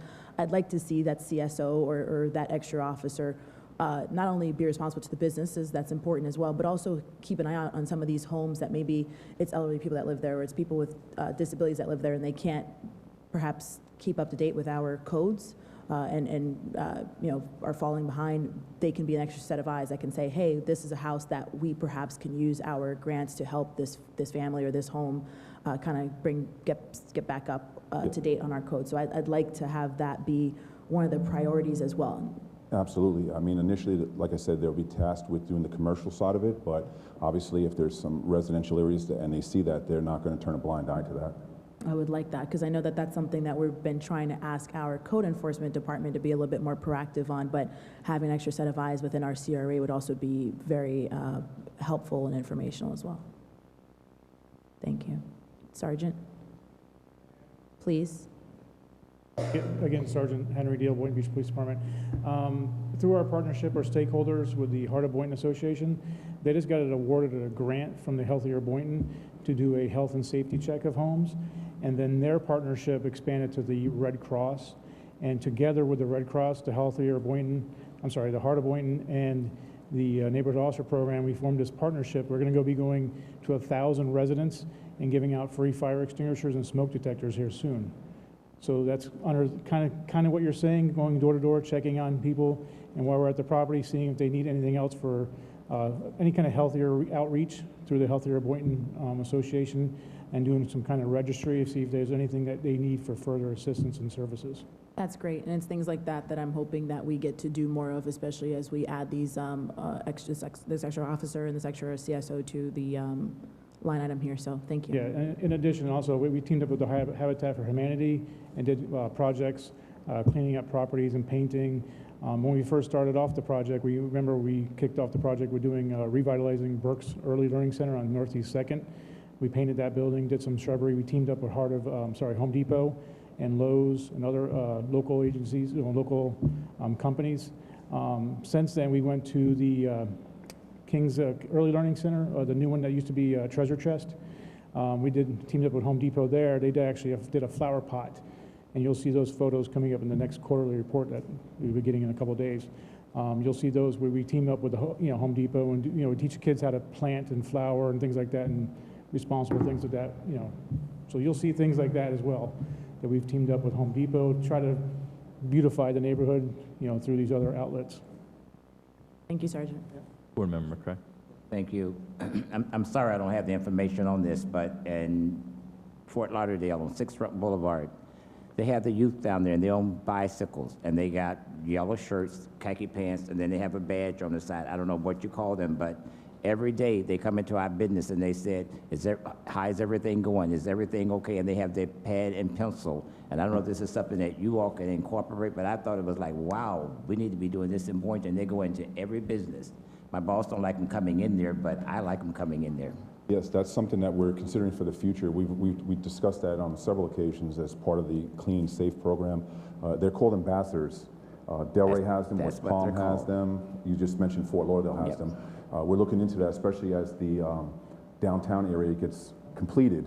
They wear bright yellow shirts, shorts, and they're highly visible. They don't really take police action, but they're there to assist people in terms of if they need to know where something is, or if they see something, they can help out with the residential challenge and move them along and that type of stuff. Are there any funds in this for ambassadors? Not in this budget. Oh, I should say, I'll have Mike, you might want to. Well, I was going to say, Board Member, we had quite a long discussion over the last couple of weeks and extensively on Friday and today on focusing the efforts of these 4 officers in exactly the direction that is taking, where they are beginning to know the business owners on a much more personal level, identifying things within both the residential and the commercial areas of our CRA district that can assist those property owners or those businesses or homeowners maybe that don't realize how dark their property is at night in this one section, or becoming much more engaged, because when we have Town Square open, we're going to need a clean and safe program, and we're looking to this really becomes then the model for that next level. So I really appreciate you mentioning that. I feel good that we're on the right path. Right, but my take is that if we have ambassadors, I'm just saying this will lead into kids that want to go, youth that want to go into the police department, and this is something that's up and going, and I don't want Boynton to be the last somebody to grab a hold of this, because it works. And that's why I'm saying, how long will it take you all to start, looking at getting the program, with what you're already looking at it, right? As we I think speak. next fiscal year is what Laurie and I have been talking about. There's adult ambassadors, and like you mentioned, there's youth ambassadors as well. Some of them are paid, some of them are volunteer. All right, okay, just look into it, thank you. Sir, I'd also like to add, we do have that in the operating budget that you'll see next week at the budget workshops. Better get it, because I ain't gonna be here next year, okay? Next week. Board Member Pensurga, do you have any comments or input on this particular item? And not this particular item. Okay. Board Member Ramos? Some clarification on this sheet that's been given to us. I just see Rivera next to officer, then civilian. Is that a typo, or can you explain that to me, please? Yes, but I was going to make a joke and say, I know you like Officer Rivera, so I just repeated her name several times, so I figured you'd... He's like, are we going to hire her 3 times? Yeah. No, it's an error. Oh, okay. That's all. It's just a hypothetical officer fill in the blank, so to speak. Okay, we'll just clone her and hire her several more times. I get it. Correct. She is We pretty can good. use 3 more like her, yes. She is pretty good. Okay. That's great. Thank you. All right, so just my input on this. Since this is the kind of first reiteration under the new chief, I'm not gonna stand in its way, but I will say kind of a year in advance next year when we're able to evaluate the changes, I'm gonna pose some tough questions as to, no one questions the merit of the program and the value to the residents who are touched by it. As the price escalates and now eclipses $500,000 and it becomes one of the biggest line items in the discretionary budget or project funds, if you will, I want to make sure that we're adhering to the mission of the CRA, which is pretty finite: remove blight and slum, encourage economic development. That's really the crux of everything we're supposed to do. And while I support the program and I support what's done through the program with community engagement, if pressed right now, I would be in a difficult spot to say what is the economic return, what slum and blight has been remedied from this expenditure. So again, I'm not going to stand in the way, because we did task the chief with reviewing this and seeing what next generation of this program could be. But I'll pose the question 1 year in advance right now of next year, for $500,000, and what actually is done through this program. Is it serving the goals of the CRA, which is removal of slum and blight and economic development in a concrete manner? I know it's good stuff, and I could say, well, because of this, this happens, and this happens, and this happens, so that's good for the economy. Like, there's a way to weave a web, but again, I'm finding myself in a difficult position as the cost escalates to justify a $500,000 expenditure that has no tangible removal of slum and blight or economic stimulation. So I'm not standing in the way of it, like I said. And based on the comments from the board, there appears to be consensus to move forward on it. So if there's no objection, we can put the 532.9 into the budget. Let me make a final comment, since you went about slum and blight. When it comes to the safety of citizens, and you know, they're helping, you know, to alleviate the problems, I'm just saying, when citizens feel safer, you know, slum and blight will go away, because that will give them more encouragement. And I got to do better in my neighborhood. The officers are coming around. You might not see a tangible thing right now, but trust me, the youth that they're working with, I'm just saying, in training them, you know, we are investing. I'm just saying, when you're investing, you can't see your return right now, but I think it's a great investment. I realize it's going up, but, you know, I don't want to see anybody saying, you know, next year you could ask all the questions you want. I won't be here, but I'm just saying, you know, is that, you know, it's working. I'll stand by it. It's working, because I remember when it first came on years ago when they had the bicycles, it worked. I was just going to say, not from a police standpoint, but from a personal standpoint, in terms of like when you're buying a house or a business owner that's moving into an area, the first thing they ask, and the first thing I did when I was purchasing a house, is you want to know what the crime rate is. So if you have a neighborhood officer program and it's tasked with doing crime prevention and reduction, then what happens is you're going to see, like you said, not a tangible return, but you're going to see businesses want to put their businesses in places that their people that use those businesses feel safe in. I get that. And again, I'm not saying to eliminate the program. Obviously, I've stated that in the past. What the crux of my question or line of inquiry would be is whether or not this is something that the CRA versus the city should bear the cost of, not the program shouldn't exist. Is is it appropriate, who should fund what? And again, I'm not trying to push that on anybody right now because we give it another year under the revamped version. Board Member Ramos. What I would say to I understand and actually agree with your sentiments, Vice Chair Katz, and what I would say is I think actually being the optimist that I am, that I feel that this change is actually what's going to bring some of those tangible changes that you're looking for in terms of, we've been asking and we've been seeking for some of these changes to be made for a while, where we're having somebody who's on the ground making face-to-face contact with local business owners, having somebody who's in the field, ticketing people or kind of letting people see them really face-to-face. That way they're not really thinking that it's okay to just run around and do whatever or carry whatever or pull out whatever when they feel like it. So I believe, again, I am an optimist, but I believe that these changes and this set of extra personnel will actually get us to that point where we're seeing those effects of what we've been searching for. Our mission is to remove slum and blight, and in the process of, removing derelict cars or individuals who are loitering, who are not supposed to be, that is accomplishing the mission. So I can very much say that I'm very comfortable with this expenditure and that it will help us as a CRA to accomplish that mission. It's not always just working with developers and building new buildings that's removing slum and blight. Sometimes it's simply just changing the nature of how people act in a certain area and how they behave in terms of crime and being their level of comfort with police. That's also a form of removing slum and blight, and that is tangible proof of that as well. So I'm looking forward to the changes that are being done here, and I look forward to our one-year report from here to know that the expenditure that we're making will be worthwhile. All right, so we can put that in the budget. And just so that the board knows, to be fair, the police union is still in negotiations. So we added in 20% for their salaries and benefits, so this may go down a little bit. If you see it in a couple months. All right, so Board Member Prince-Serga, you had information or you wanted to ask questions about the business development and promotional events line item? Yes.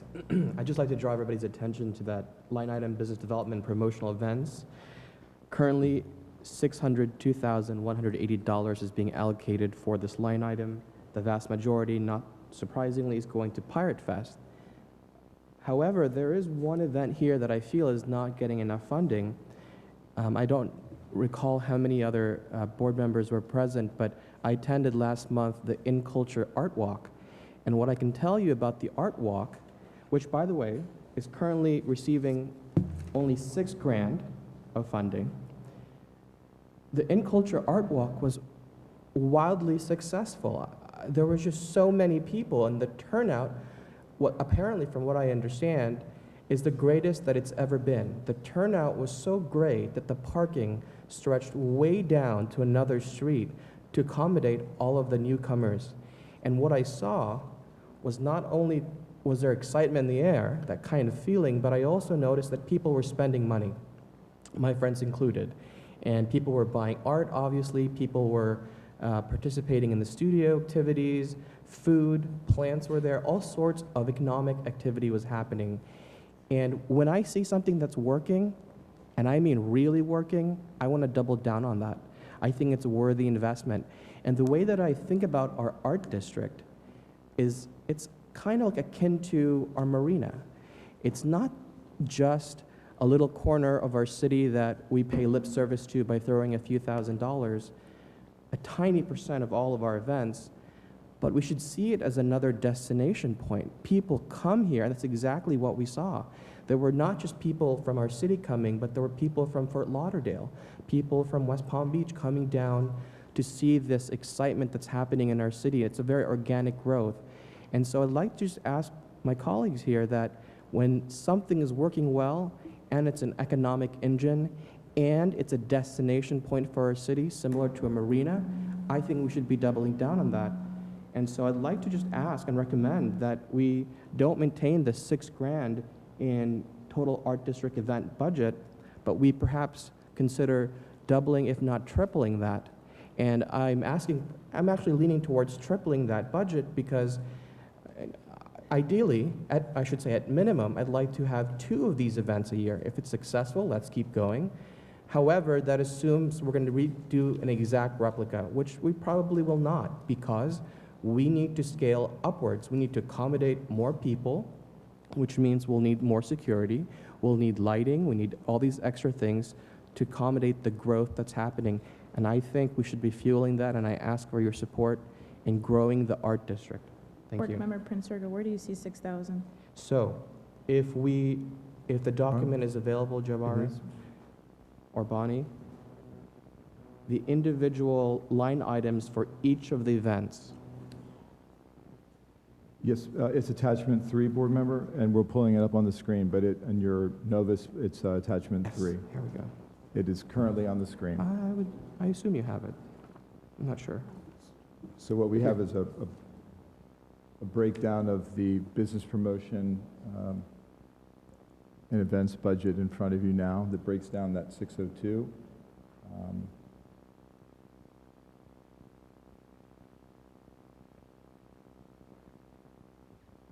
So I'm in agreement with Board Member Penserga, and pending further discussion, obviously, by other board members.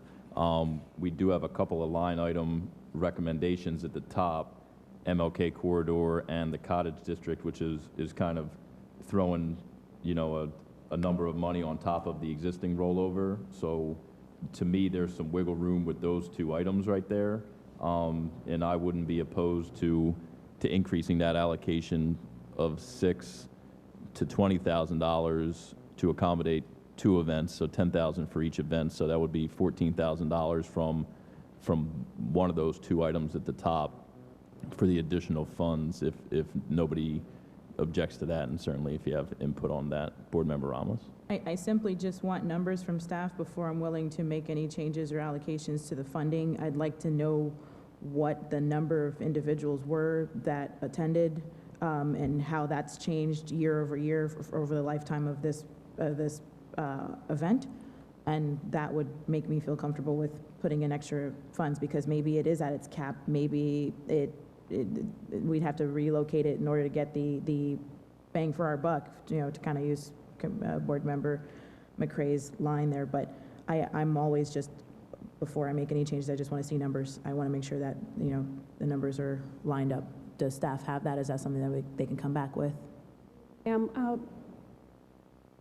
If you'll remember, board, this was a request during the fiscal year to assist with the Art Walk.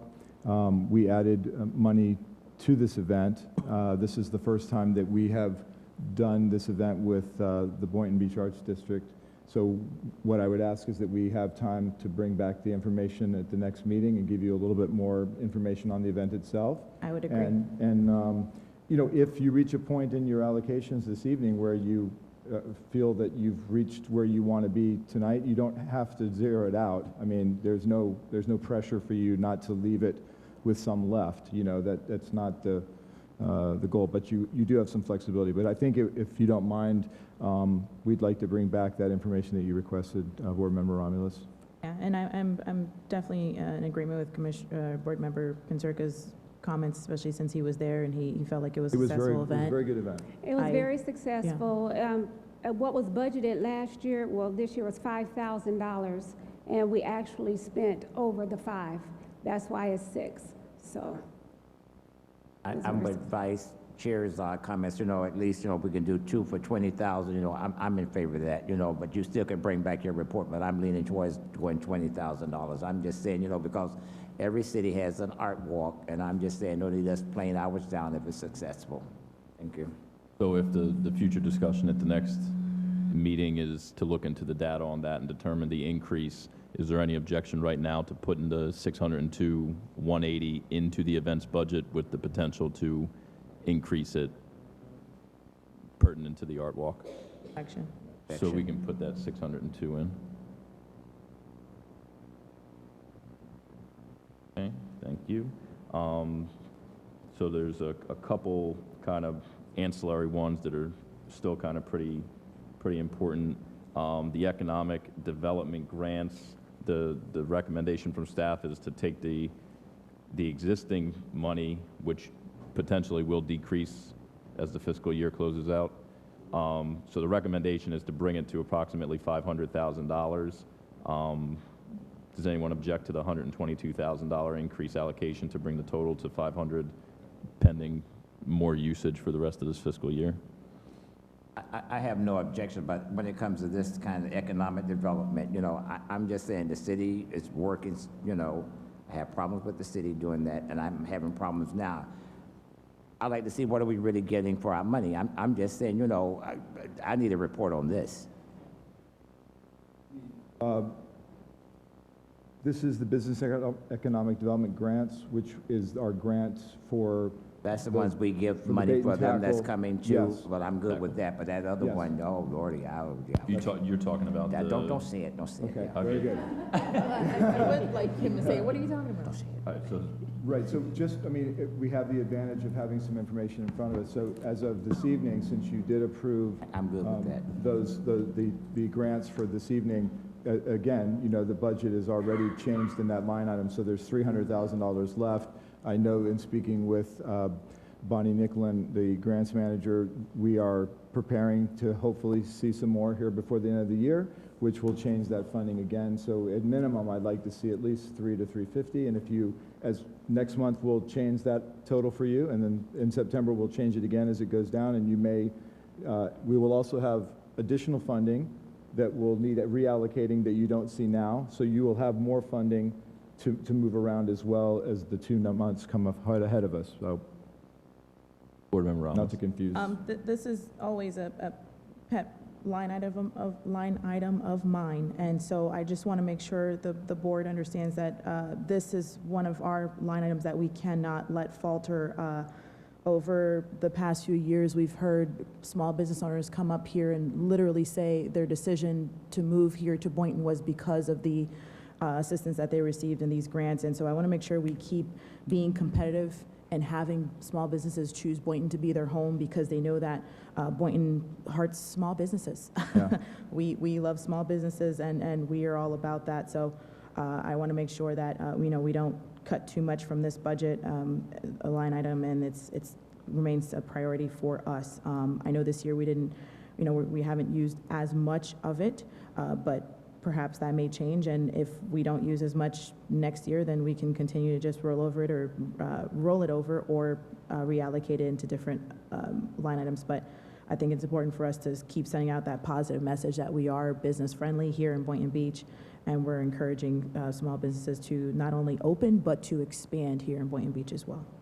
is there any objection for the sake of the exercise to push the 122, and then as we move through this month to month, if we need to bring it up to 500,000, which I think is the desired outcome from the proposal, we can adjust it as needed based on available funds. Great. Good. All right. So to the item that Board Member McCray may have been referring to, the nonprofit grant program, there's a requested allocation of $95,000. How much money did we actually spend up to this point in time on that in the fiscal year we're in?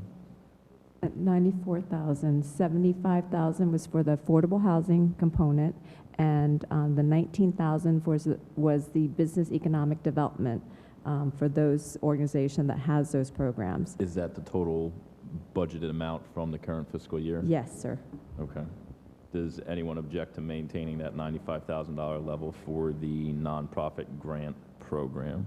Or does anyone have any input? Board Member Ramos? No objection, just clarification. I want to make sure that we're using that grant for its intended use. I believe that the two fundees or recipients of the grant have been Habitat and Community Caring Center, correct? Yes, ma'am.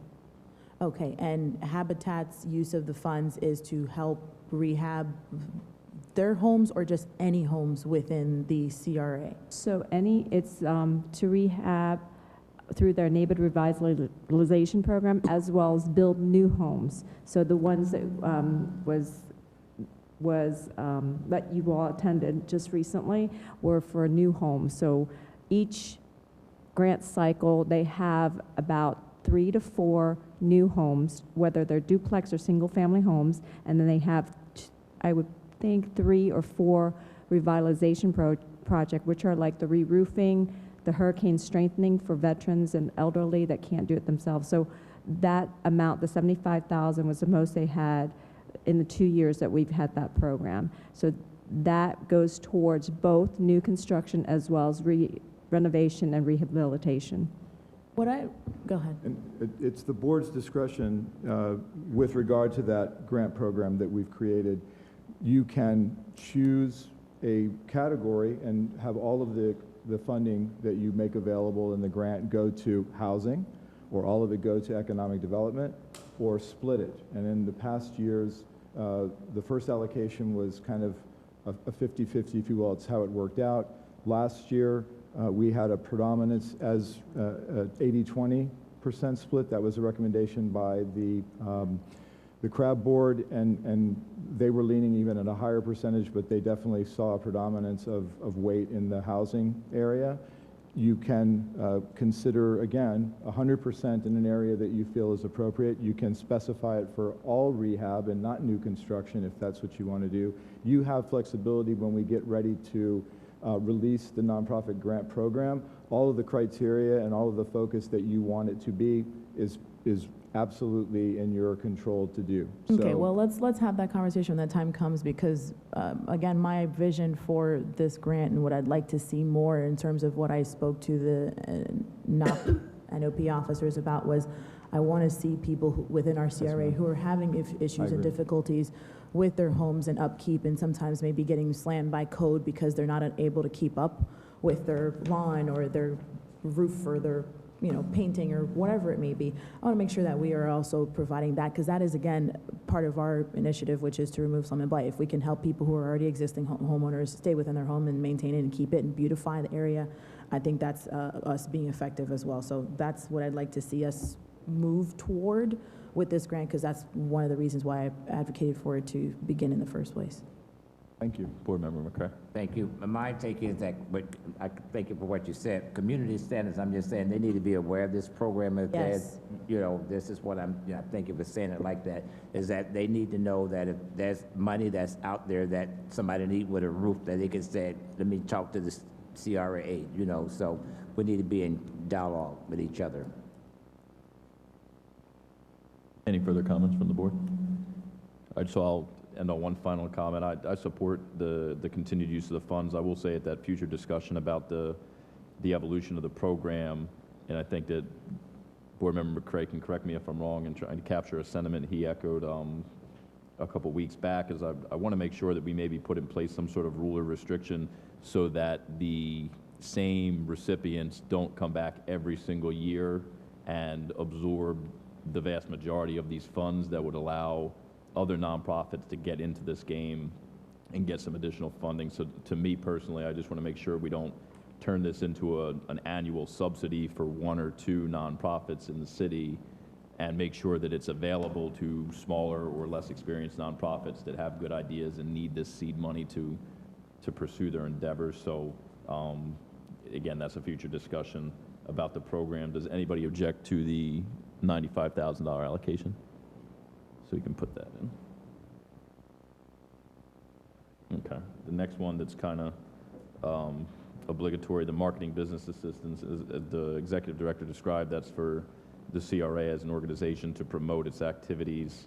$67,000. You said that's less than the previous allocation?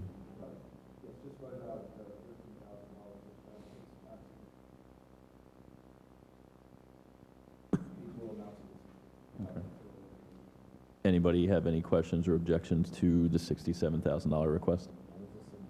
None for me. We can push that one through too.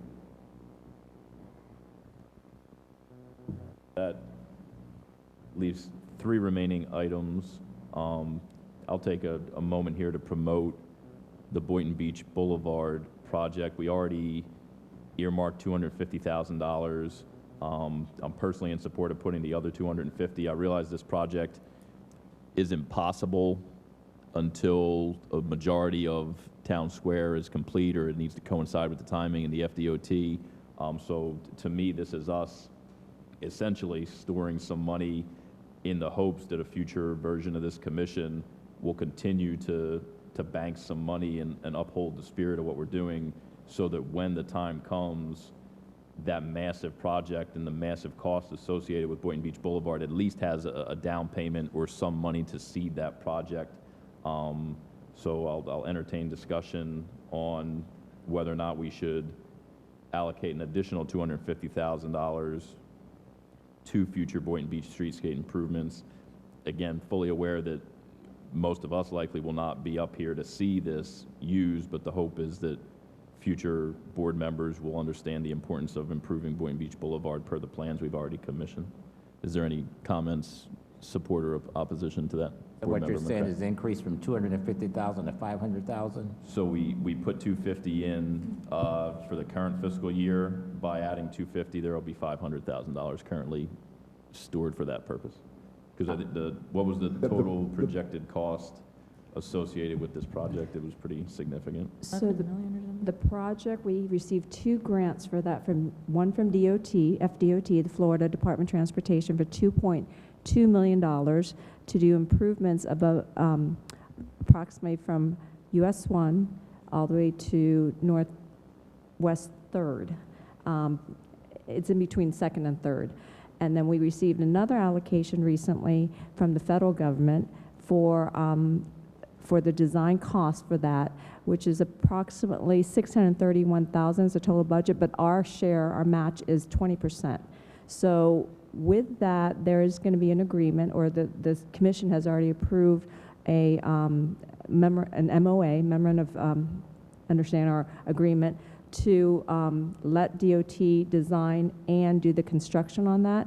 So in whole, we need to at least have $631,000 reserved for that, and then we get reimbursed for that. So the total cost of the project is approximately $3 million or so. Our share is approximately $900,000. But granted, the grant is approved now. The money will not be available until 2023, so we need to anticipate any costs for materials or the costs overrun that may occur in 5 years. So that's where we're at. So you have a project and you have grant funding, and there will be a match required by the city or the CRA. So the intent of this line item is to begin gathering that match. So in 2023, you're not having to devote an entire line item of $900,000, let's say, in that particular year that you may have other projects to do, to it. It's really kind of a banking for that project. But the best part is that we have the grants. We're very happy that we've got the grants. The project is going to happen. So this isn't money that necessarily you might be holding in hopes that. This is really one that is going to be funded. It's not whether you pay now, you begin to accumulate now, or wait till then to get it all at once. I think that's a board decision. All right, this is for fiscal year 1920, and you said 2023, so we got 250,000 now, and Vice Chair was talking about adding another 250, but I'm just saying we can let the 250, because this came from you all, stay, and then the following year increase 250, the following year 250, and then the following year 250, then that'll be like $1 million. So I'm just saying the 250 right now is okay. I'm just saying I don't see any point us putting in 500,000 right now here to just sit here, Well, I think a lot of that money will be used for design fees for the federal grant. So you'd have to front that up front, and then you'll get reimbursed 80% of that 631,000 when that federal money, federal grant comes to us. There'll be a reimbursement. Do we have money to do it without the reimbursement? This is what I'm trying to find. I'm just saying Yes, that we would have money. Well, we would, with the 500,000, we will try to make sure that we have it. I don't know if there's a design cost fees that's in the budget that we could probably use as well. Let me ask it another way. Do you all feel that we need to go hunt up $500,000 now, or do it next year? I would say next year, because the money for the design will be in 20 and 21 for their budget year. Okay, that was going to be my next question. So the money that we need for the design will be in 2021. Okay.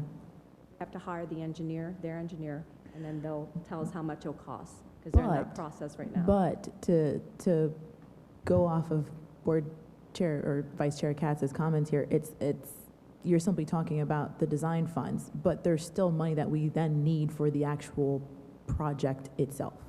So I'm still in concurrence with Vice Chair Katz here, where I want to make sure we put aside money. So yes, you know, in about a year or two, that's when we'll need the money for the designs, but we still need to also create a pot where we're prepared for the actual expenditure of the building of, or the construction of the road as well. So I've been a, you know, strong advocate of this, that we need this. We need to have our namesake street be, you know, the pride and joy that it should be, and this is how we not only show now, but to also future commissions that this is something that's vital and that's important for the success of what we're trying to do here with Town Square. So I would be in agreement with allocating that extra 250 to make it 500.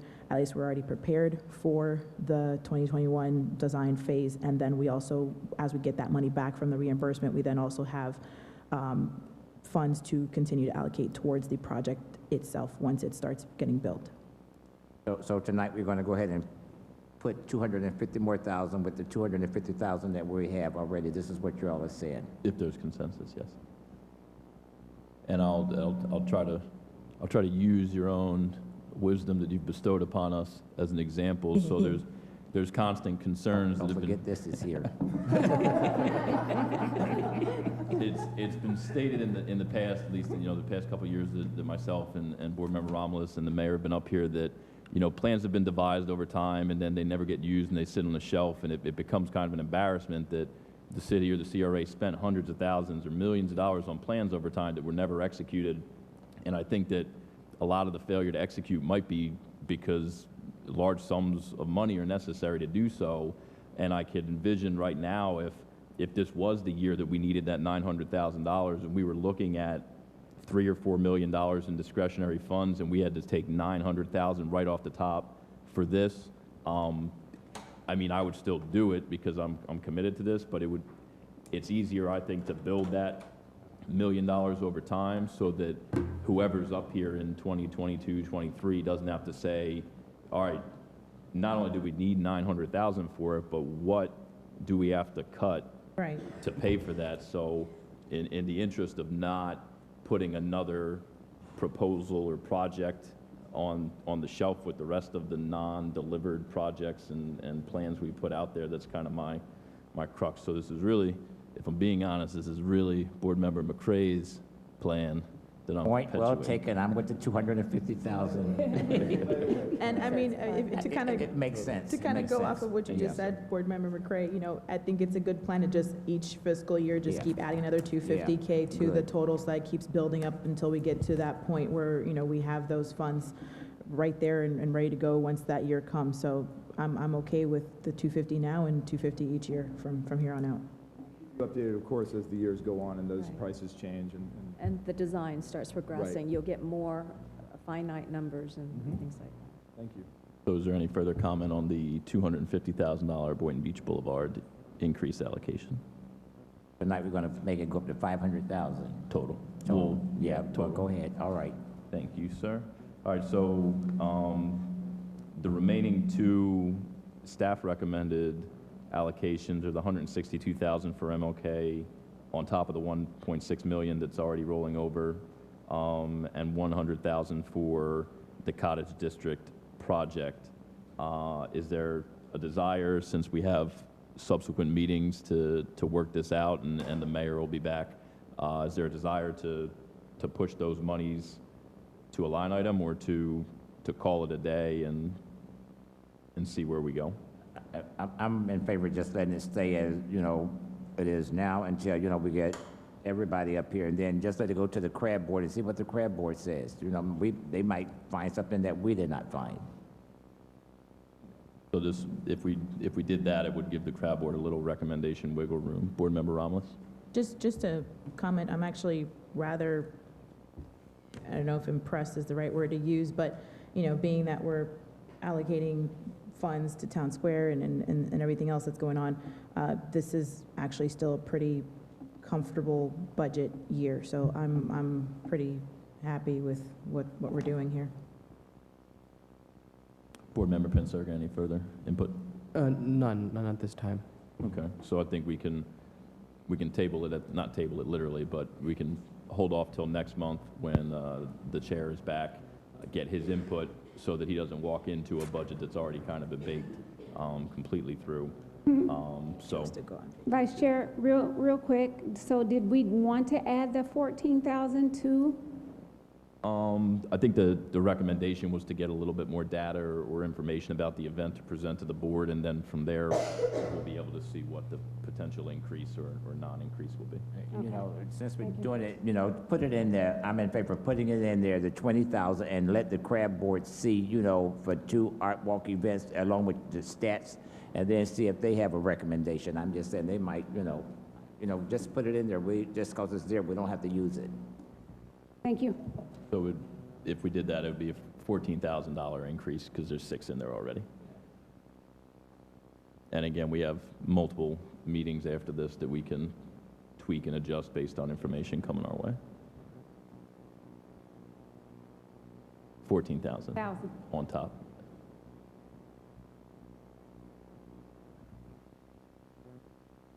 Okay. And with that, I think we can move on to the next item on the agenda unless there's... Scroll down, I'd like to see. Can you scroll down? We'd like to see the bottom. Okay, So 250 grand. thank you. Okay. Thank you, everyone, for that.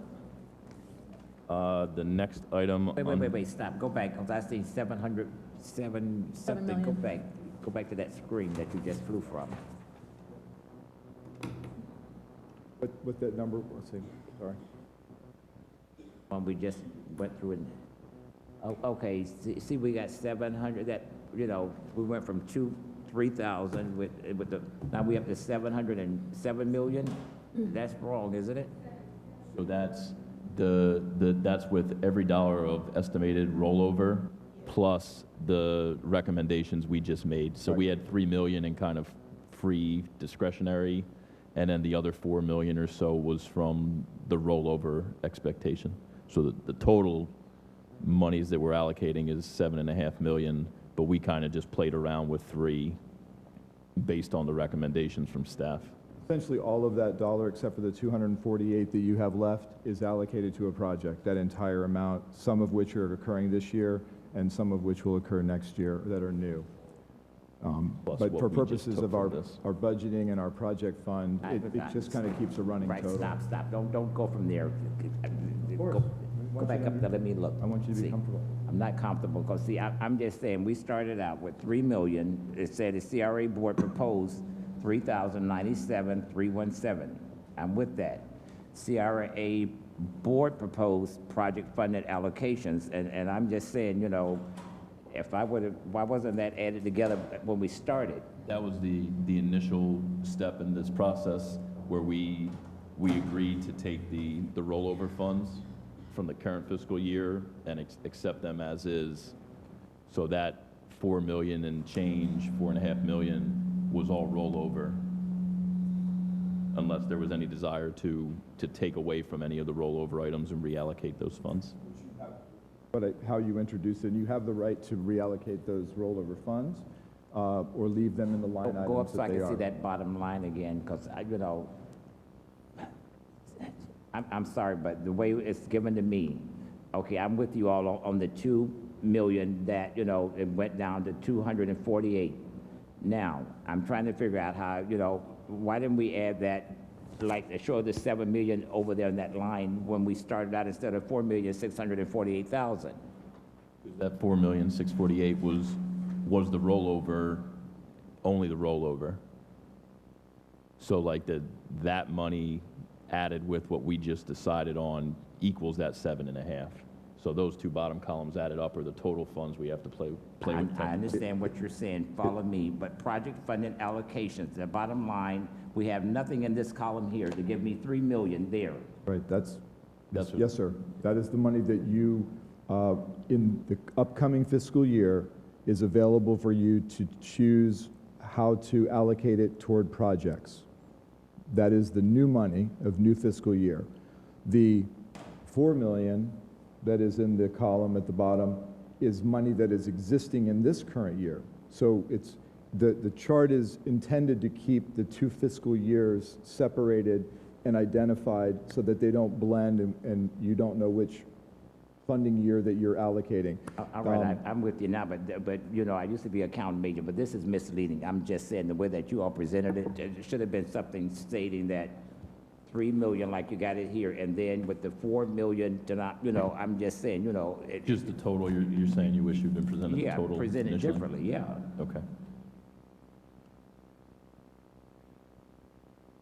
Member Penserga. I'd just like to make a small recommendation to staff. If you could just delete that number at the very bottom of the first green column, that would avoid the confusion, I think. Well, that's the unallocated That's funds. the unallocated That's funds. the unallocated. If you would That's like, how if much you we don't- have not changed. I understand that. anything, I I think- figured it might alleviate some of the confusion I'm hearing. Perhaps the total of the 2 years together would eliminate the confusion more Okay. than anything. Yes. All right. Okay? That's no, I think it was suggested that on some level, the board would want to know when they combine the rollover and new money, what that total is for that line item. And we just had a total at the bottom, but we can eliminate the total at the bottom and you'll have a zero and you'll have the rest of the funding and it doesn't matter what that total is. You've just allocated your new year's funding. Perfect. And I'll take credit or blame for that.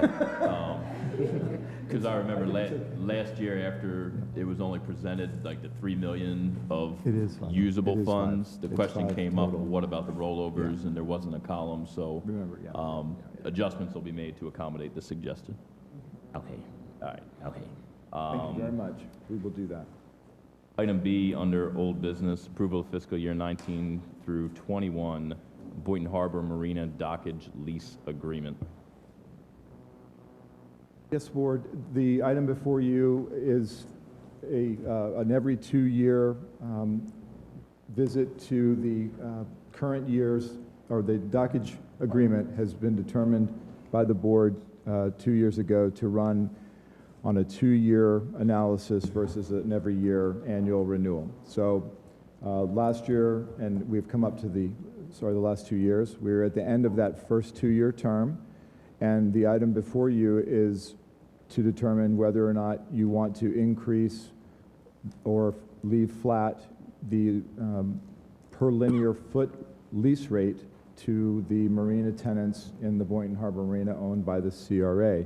And in addition, you are approving 2 other items, which is the discount for fuel and the dockage rental fee for our transient dockage, which is a temporary dockage done essentially for a single night or an afternoon or 2 nights with a maximum of 3. So you have been given information in your backup that provides an analysis of, on attachment 6, of all of the lease rates and comparisons to other marinas similar to ours.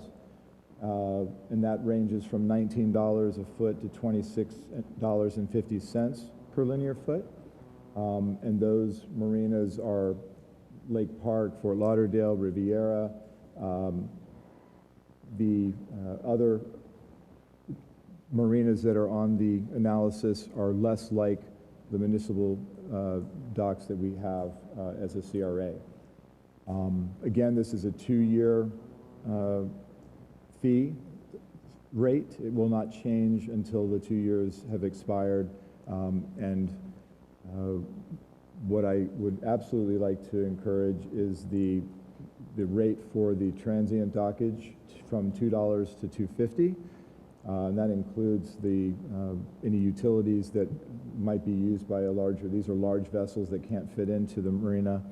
It's wonderful to have them, and it's a way to generate extra income for the marina.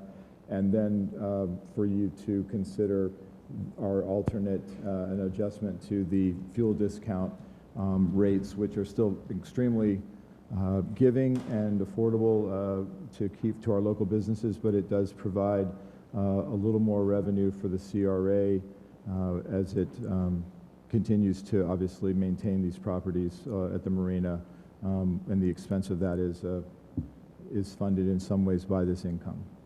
And then the rate is up to you based on the information. Right, so there's three items within the agenda item. We'll go one by one if nobody objects. The first one, CRA staff is recommending increase the current monthly rent rate from $19 to $19.50 per linear foot.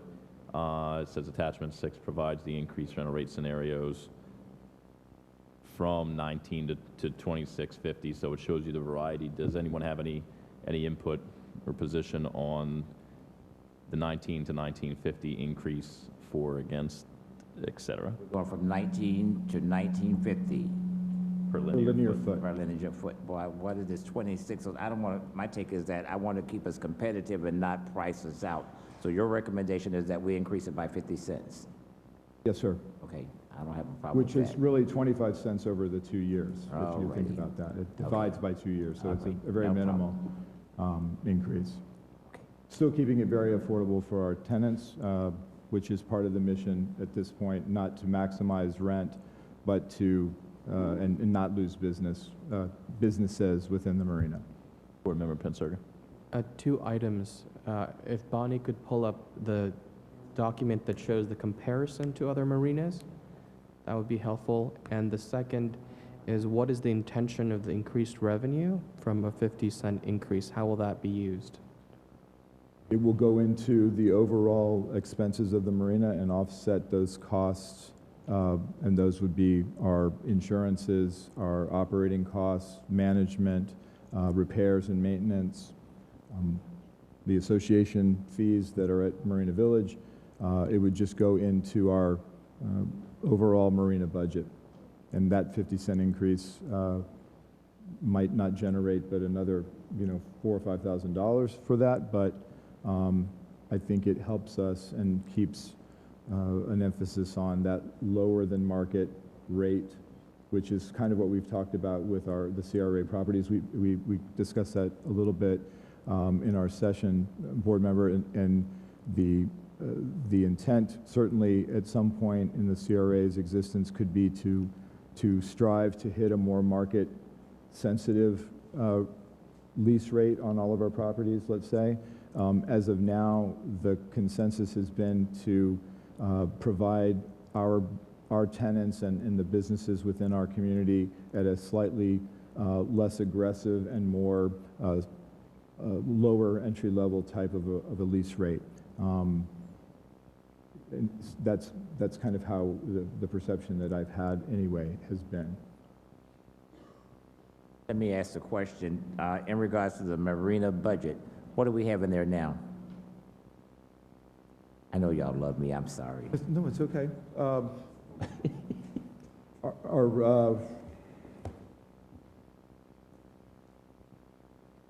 We have in our budget a revenue in of $1 million and an expense out of $1 million, but for budgetary purposes. But in actuality, from year to year, you have years of projects occurring within the marina where we were in the negative by $25,000 or $50,000, and years where we netted $60,000 or $80,000, and then that money goes into your cash analysis at mid-year, and you are able to use those funds as you see fit in your reallocation.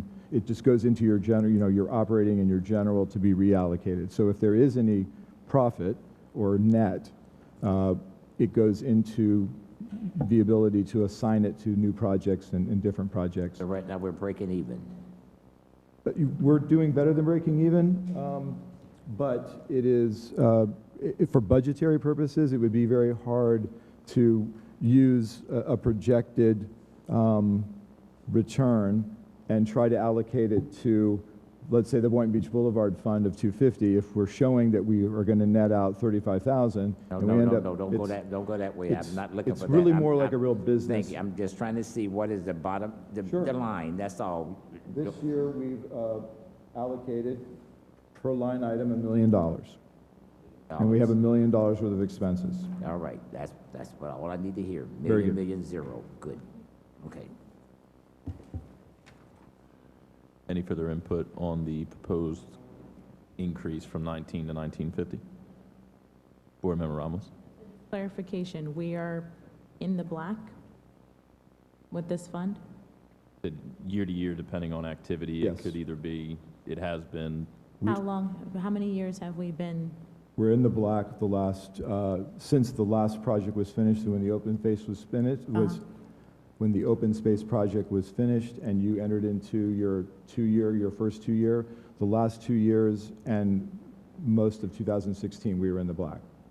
So we've seen the return on your increase from the $12 to the $16 to the $19. So each year we are striving to be slightly above the last year. And of course, again, that has a lot to do with our businesses being there. Yes, ma'am.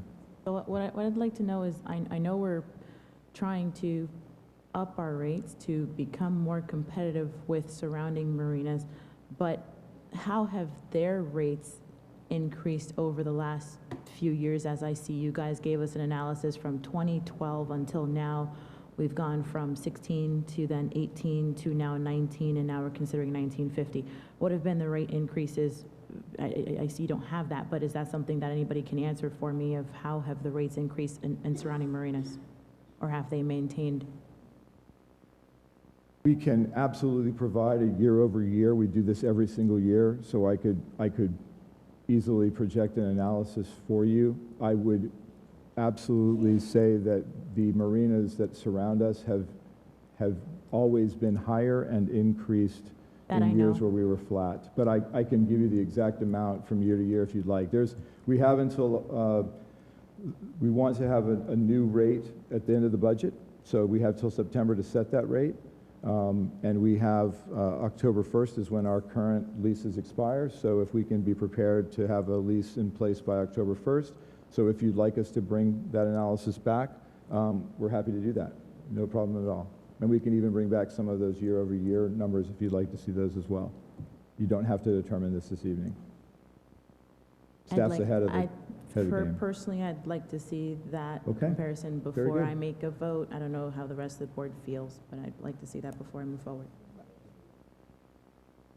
okay, so there's consensus on that particular aspect to wait for more information. The second item within the item says adjustment to the fuel discount offered to tenants in commercial marine businesses. Currently, the CRA offers a discount when paying with cash of 20 cents a gallon on gasoline and 30 cents a gallon on diesel. When using a credit card, the discount is 10 cents for gasoline, 20 cents on diesel. The CRA board may consider providing a cash discount of 15 cents per gallon of gas and 20 cents per gallon of diesel, and a credit card discount of 10 cents per gallon of diesel and 15 cents. The adjustment is in line with comparable marinas. So right now, you're in addition to your slip rate and the advertising that you give the marina businesses at about $45,000 plus the SMOP, this fuel discount is a discount to the tenant and an expense to the CRA, or a lack of revenue, potential revenue of about $6,500 to $7,000. So you, by changing it, you are still providing a discount, but you are not reducing your potential income to the fullest extent that you are now. So other marinas offer similar discounts that you're aware of?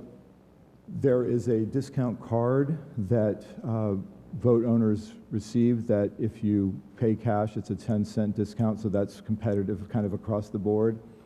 Other municipal marinas, there are not very many that have fuel at the marina, and the nearest marina that provides fuel that we compete with is the Palm Beach Yacht Center, and we are providing as an additional incentive to our local businesses and our tenants this discount.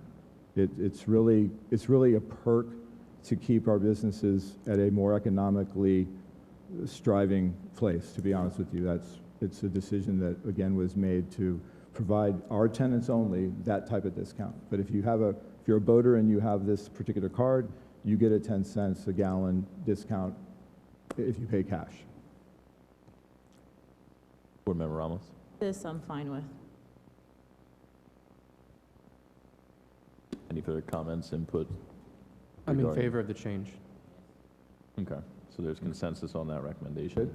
The last of the three items, increase the transient dockage rental fee from $2 to $2.50, $2 to $2.50 per linear foot.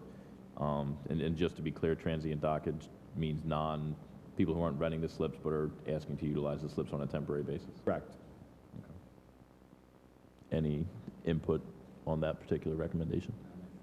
Can you just give us like you've given us examples on the others, what kind of yearly revenue this looks like for us? I can present that as a follow-up, absolutely. Yeah, well, like what does it look like now with these transient dockage rental fees, and what would it look like with the 50 cents increase per linear foot?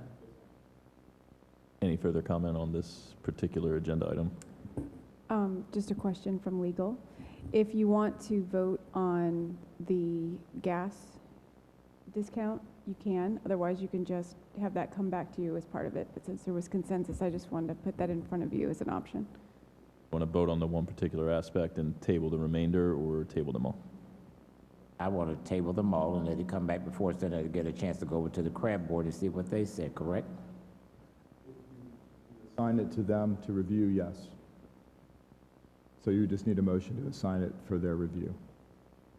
I would say since there's already all four of us in consensus, I don't think that there's going to be much that's going to change on that particular item. So I would be okay with taking a vote on that, and then letting the other two come back with supplemental information.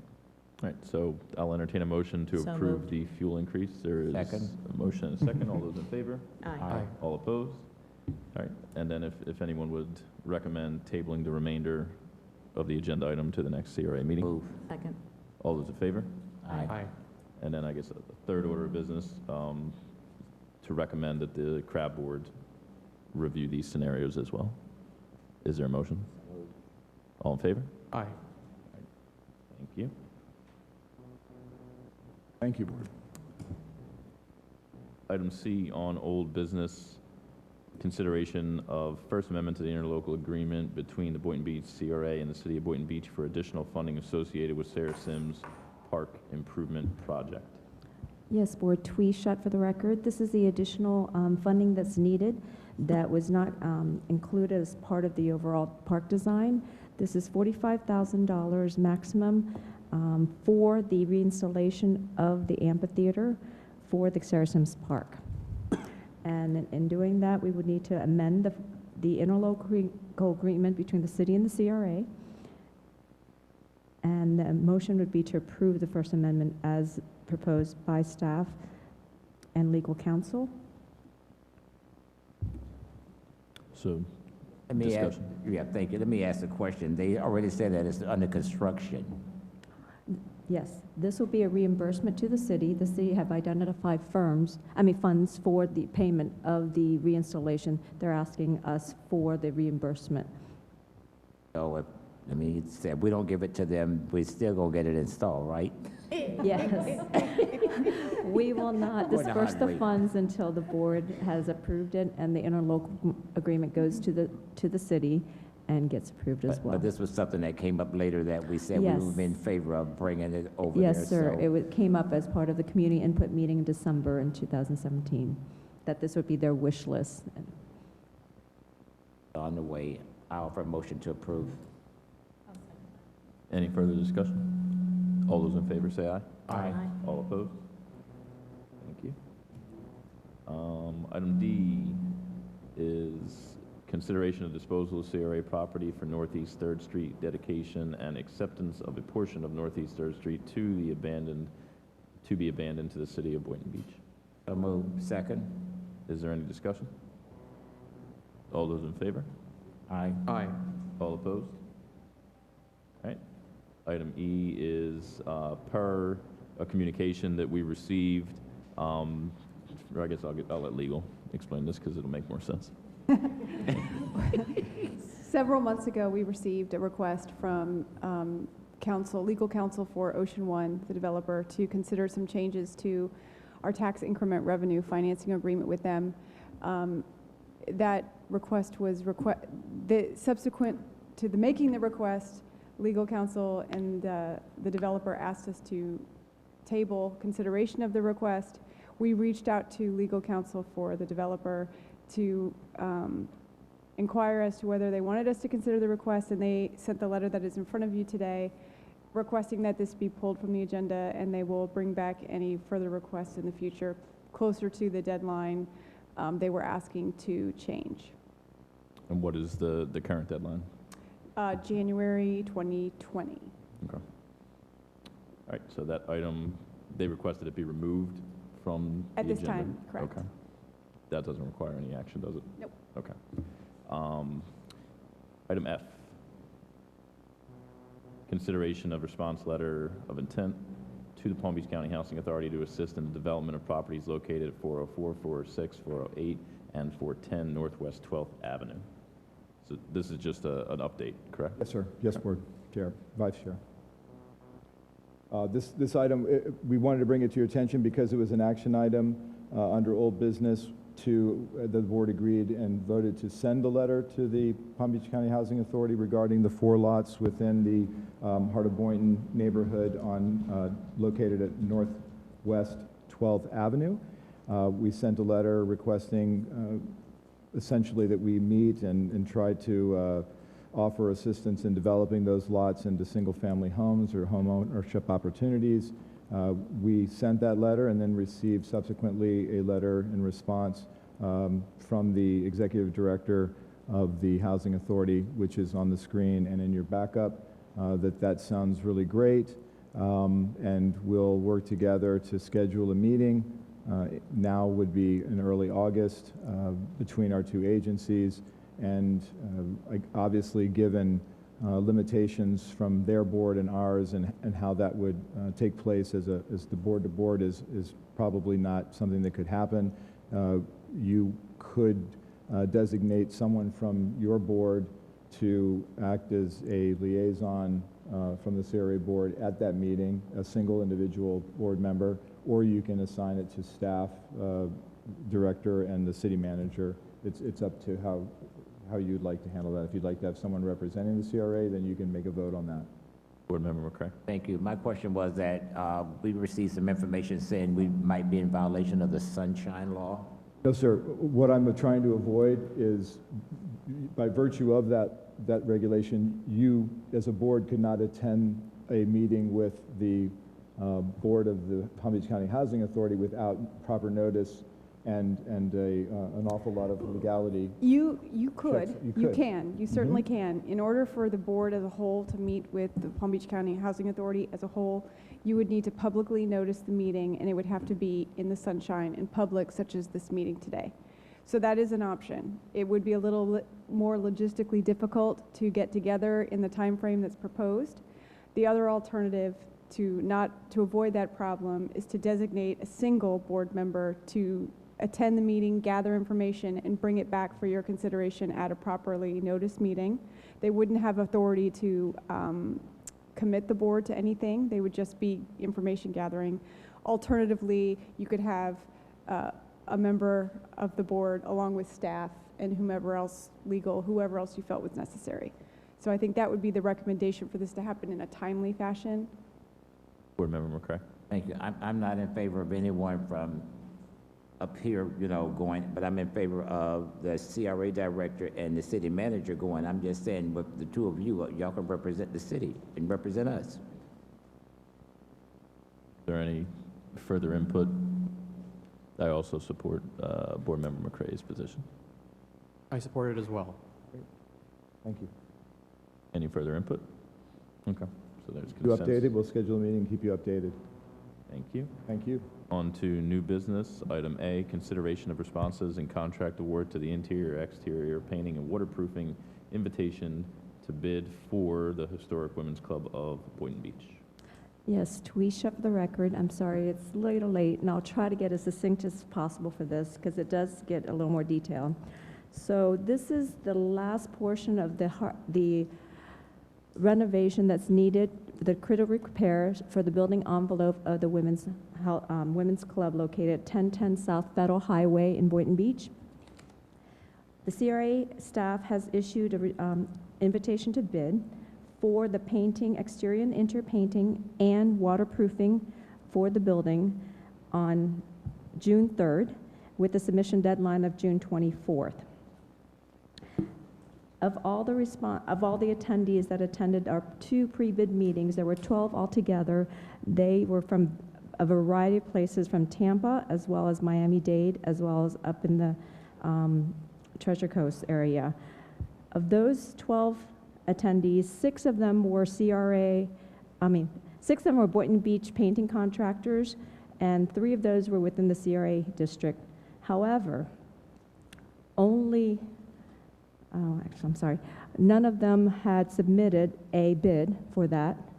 And we can discuss how we would try to do that after this ITB to try to encourage people or get some results from that.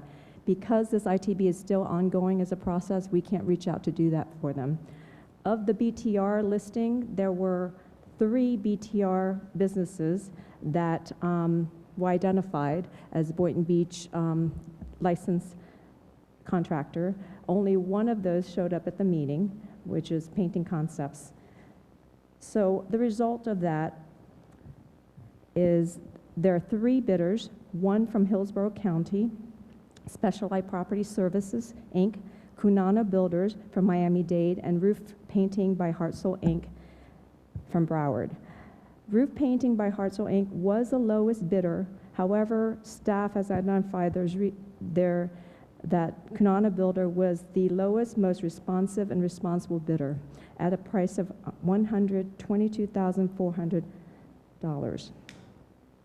That is for the base bid, and for the total project cost, which includes optional items, the total lowest, most responsible bidder is Kunano at a price of $216,900.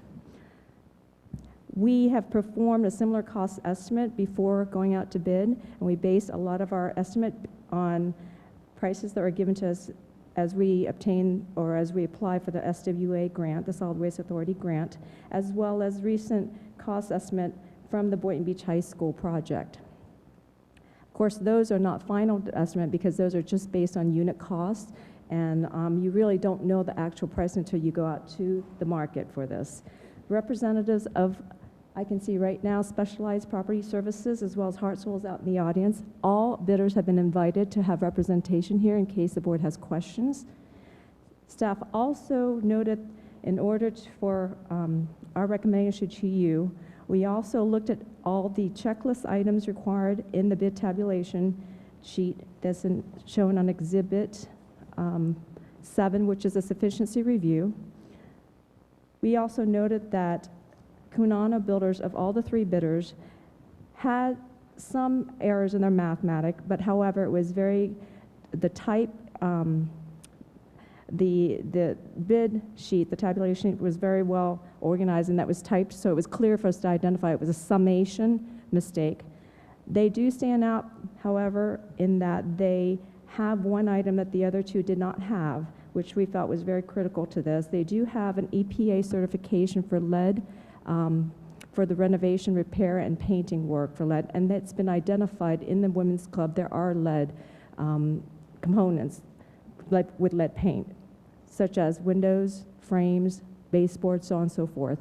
We felt this is very necessary, and that's what stood out. There is a difference between the lowest bidder, Hartzell, and Kunana Builders of $26,907.50, and we felt that the price that was estimated by staff and the top 2 prices from Specialized and Kunana were in line with each other. So we felt that the $26,000 was not as complete in that Hartzell did not complete the optional items. Our wish is that we would have one person or one entity be hired by the CRA to perform all these tasks. So the board, however, could consider other things. They can consider our staff's recommendation as well as the items that's listed in paragraph 15 of the ITB. This is shown on attachment 8 in your staff backup. That lists a whole list of items what the board can consider, everything from their experience, as well as the completeness of the package, as well as any other items that the CRA board would feel it's the best interest of the CRA. Should the board choose to support staff's recommendation, there's a draft contract attached to the documents that you have in your packet. It's attachment number 9, and what we would need to do is just whatever firm that you select, we would need to just add their name and their cost. There will be a bonding requirement for this, as it is required in the procurement, unless the board expressively exempts this. We feel that the costs, anything over 100,000, it should, the bonding requirement should be considered, because it is a large amount of money. So with that, I'm here for additional questions, but should the board choose to approve this to the bidder, it would be a contract price of $230,000, which includes the base bid as well as the optional items and a contingency of 8%, which equates to $17,600. The renovation time frame is 90 days, subject to additional 60 days to the executive director approval for unforeseen condition, because it is coming up towards the storm season. We also include in the staff report, in addition to the contract award, there's also a motion for the board to also approve the color in which staff has presented. That is an Exhibit 10, and we can pass the actual paint samples around, as the photography may be a little different. So I can briefly explain the color selection. Currently, it is a pink color with teal frames for the windows. Staff's recommending going back to the original painting, the paint colors back in the historical records for the building, which is a cream color with white trims. And then also, we would recommend to have accent in the window frames to match the new bronze railing that we have installed over there. We felt that this will be a very handsomely historic in nature, and we have several, examples if you'd like to see original Meisner building and their painting selection. So just real quick, legal. Oh, I was just going to summarize that with the ITB, your selections tonight are to do, there's 2 requests from you tonight. One is to select a company as a winner of the ITB and to authorize the execution of a contract with that entity, whomever you choose. It's recommended Curano, am I saying that right? Yeah, Cunano. Curano is the recommended choice of staff for the reasons outlined by Ms. Shutt. The other option, the other request is for the color. So I would do one first and then get to the color. And also, I should add, there's in the motion, in the board option, there are actually 3 motions. One is to recommend Cunano as staff has, approve Cunano as staff's recommended. Also, should the contract not be negotiated by August 1st, because there is grant funds allocated for this, there's a deadline that we need to spend, we would like for the board to also recommend, again, for the successful responsible bidder, which is, in our opinion, specialized, because their cost is only about $3,000 apart from the recommended contractor. Yes, sir. Go back up on your page there. I'll tell you when to stop. Stop right there. Okay. To the public, I'll prompt everyone when it's time for public comment, just so you can wait. I don't want to make you stand up there for a while. Okay, let me ask the question. Are we using the women's club for anything besides standing there? For right now, as it's going through construction right now, there is no rental activity right now. How long have we been in possession of owning this? How many years? This is our 2nd year. The first year, yes, this September, I think October 2017 was when we took possession of it. And the question is that, excuse me, I'm gonna probably ask you the question. Are you from Specialized? Stay right there. Okay. I'm glad to see you here. Why the other 2 did not show up? Did they give you any reason? They're here? And Except because Specialized. because Cunano's, I don't see them in the audience. Because of the cone of silence, they are refraining from contacting us. We've reminded them 2 emails weekly that this will be presented to the board. We also encourage that they have representation here. So to tell you, I have not reached out to see if each of them will be bringing a representative. But you encourage them? I encourage them. Okay. Yeah. That's good enough for me. Right. is, so we'll open up the public comment in case anyone wants to speak on that. State your name and address for the record. My name is Jody Rubin. I'm with Specialized Property Services, 9605 US Highway 92 East in Tampa, Florida. Vice Chair Katz and board members, we actually respectfully request that you actually do an interview, possibly, for this project. Why? Well, there's really only about 1.5% or 2% difference between our price and Cunano. And that's really very little for a project that's $230,000. Our review of their work and their website is that they have done no historic work. Specialized Property Services has been doing historic work for over 25 years. And historic is really important because there are over 60 openings in that structure with wood windows or doors that are multi-paned, and you have to know how to cut in and do that. When you work on modern buildings, you're dealing with aluminum windows or vinyl windows, you're not painting those. So you all don't know if they have the skill set to be able to do that type of work. We also have a lot of experience with special category grants. We understand how to do the work to the Secretary of the Interior standards, and then also we understand all the pre-work and the reporting that needs to be done for those types of jobs. And as far as the EPA lead certification goes, I believe the reference is to the EPA RRP certification. That certification, actually, I have personally. My company does not have it. But what it does is it is a certification for people who are doing renovations to homes and schools. And this is neither, so the RRP rule does not apply. Our workers are OSHA lead safe certified, our workers are, our painters, and so we would qualify in that way. So I think we would think it would serve the CRA and the people of Boynton Beach to evaluate the capabilities of each firm and have more of a discussion. Thank you. Yes, sir. Yeah, I appreciate you for your comments, but I didn't like the idea where you're telling us to know the other two. I'm just saying I'm just only interested right now in your company. Perfect. That's the only company I'm interested in. Yes, sir. Okay, since you're from Tampa, will you be hiring local people to help you? So we have our own painters that we work with, our staff, that we work all over the state of Florida. And then we have a subcontractor listed in our application. That subcontractor actually is a Broward County subcontractor to do the flooring, which is one of the alternates, and they're out of Coral Springs.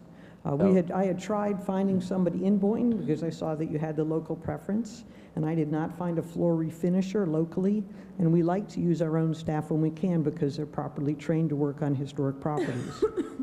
But you tried to find Yes, sir. a local subcontractor. Yes, sir, I did. I here tried in to find Boynton. local. Yes, sir. Okay, let me ask another question. If we award this to you, how long will it take for it to get completed? Because we need to be kind of like making some cash off of this. I'm just saying it's just sitting there. Absolutely. We can definitely make the deadlines that were stated in the invitation to bid. Okay. One of the, obviously there are many criteria, and you met all of them, and your price is extremely competitive to the second.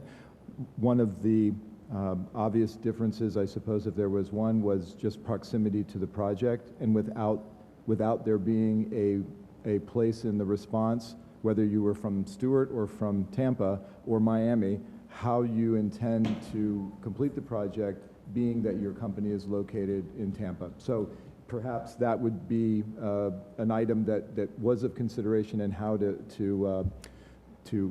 formulate your bid, as a response. So if you want to address that, perhaps that would be something that would be clarified for us. Sure. All of our travel expenses and staying and per diems and all that are all included. We tend to work fairly long days. We tend to work, maybe 7 days a week sometimes. To get the projects done. And so we save on the travel parts of it by not having guys going back and forth. Let me ask the question, since you're talking about travel, you're going to try to stay here in Boynton? Of course. I hope so. I'm just saying, I don't want to have your painting and then you go somewhere else. Not that I can tell you where to go. Just want to add that, the city of Boynton does have construction hours, so respectfully, we would defer to the city on that. So they may not have the ability to work 7 days and then with holidays and weekends. We are adjacent to residential. So just want to add, we'll work all the details, but she is right that one of the reasons why we as staff recommended the Kunana folks is because the proximity and also the difference between the two. We defer that to you as well. So. Any other board members have specific questions? Pensar? Could the staff discuss the work history or the project history of these three companies? Perhaps I missed it, but I'd like to know that whoever we go with is someone who has experience with this highly specialized kind of work we're asking them to do. Of all the three, we did ask for representatives of similar projects. Yes, Specialized have their representative projects actually have the most similar, which is the historical sites. We did send out references to all of their three, clients, past clients on these things. We received to date, the deadline was July 5th, which is last Friday. We received all three references from Kunano and Hartselle, but only one from Specialized. We also seek legal Was it a counsel. positive reference? I'm sorry? The one that you received, what was the nature? Was it positive? Yes, they're all positive, Okay. just to let you know. But we also check their legal history as well, and to Specialize, they only have one traffic legal action, whereas Kunana has, we checked it in Palm Beach County, the place in which they operate in their business, as well as any other counties that they have work in. So Kunana had 2 in Broward and 4 in Miami-Dade. However, in all fairness, we haven't vetted exactly what those cases are and if they're related to their workmanship versus something else like a traffic. And then Hartselle, we did have quite a few in all counties, Palm Beach, Broward, and Dade, Miami-Dade. They are a 70-year firm. So again, we haven't vetted those yet with our legal counsel. But just let you know, with all due respect, Specialized did not have anything in their records except for that one traffic in Hillsborough County. One traffic is a traffic, what do you, just tell me, I'm just saying layman. I'm not sure. It just has, the records only showed traffic. The case that was. Speeding ticket? Yeah. Okay, as long as it's a speeding ticket, yeah, that's what I'm trying to find out what it was. I can probably pass this to Tara just to make sure if Okay, she can look it up. But, you can. Sorry, but So staff is recommending Specialized to us? No. We're recommending Kunana. However, should the board decide to give it to Specialized, we have backup justification and we're okay with it too. We just had to recommend the lowest, most responsible and responsive bidder. Was I heard a claim that Kunanan had not done any sort of historical work before. Is this true? They have plenty of experience with painting for schools, government, civic uses, but they haven't identified in their portfolio of representative projects any of those that were specific historical. They had a lot of renovation of schools or buildings or public buildings, but none specific to a historical building. And is that a necessity? Is that an essential component to do the job done properly? Not really. I think you just need to be, you would have to have some experience with renovation and that type of product. It would be very helpful to have it, but it's not a make it or break it. There's some care to be done for that, but they're not really replacing the wood, windows. They're not really doing any component other than painting and doing the stucco repair work. But it's an additional bonus if they do have it. Board, I think in light of the questioning and in light of the rather insignificant difference between the highest and the second, if you start to consider these types of additional experiences, of course, if we're talking, quite a bit of a gap between the two, perhaps your financial considerations outweigh some of those that would be, in this case, less considered because there's such a small gap between the higher with some of these additional questions that you've asked in in the category that you prefer. That's just an observation from staff as a financial matter more than it would be in another scenario. Susan?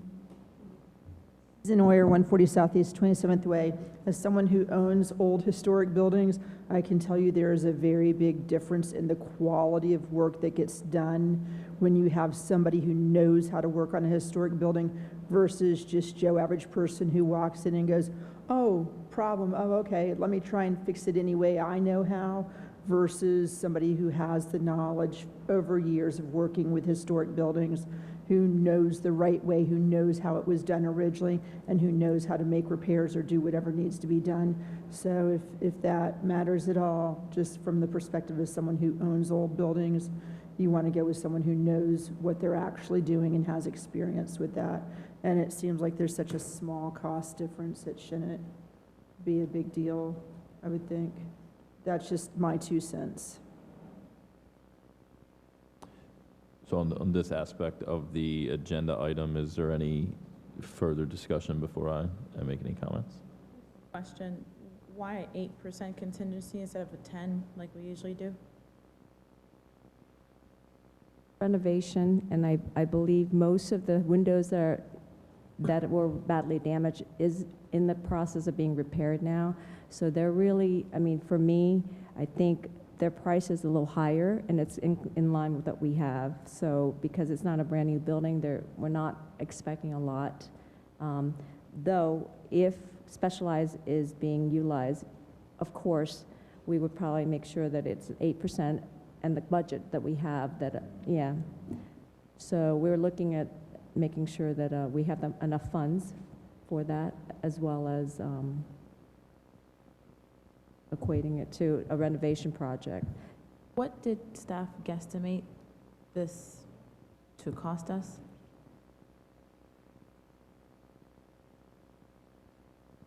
Estimate approximately $120,000 for the painting alone, and if there's any lead remediation or any kind of metal work, there'll be an additional, cost for that.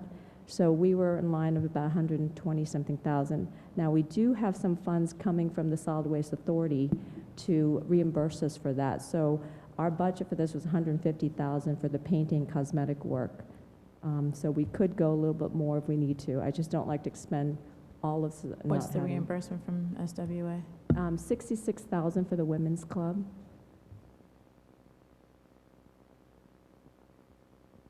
Yes, we were guesstimating 150. With the 66 included or without? Without the 66, but there are other things that we need to do inside the building also that we would need to use that 150. So of the 150, 120, 125 was for the painting. So yes, it wouldn't include that. So you have more if you needed. So if you were doing all the optional item plus the base bid, you're at 200. Right. Sorry. It's on the cover. It's 200, and for specialized, $219,658. And if you want to go with, let's say, 10%, so you're looking at $21,000, $22,000 on top of that. So with the 150 and the 66,000, we're looking close to that amount.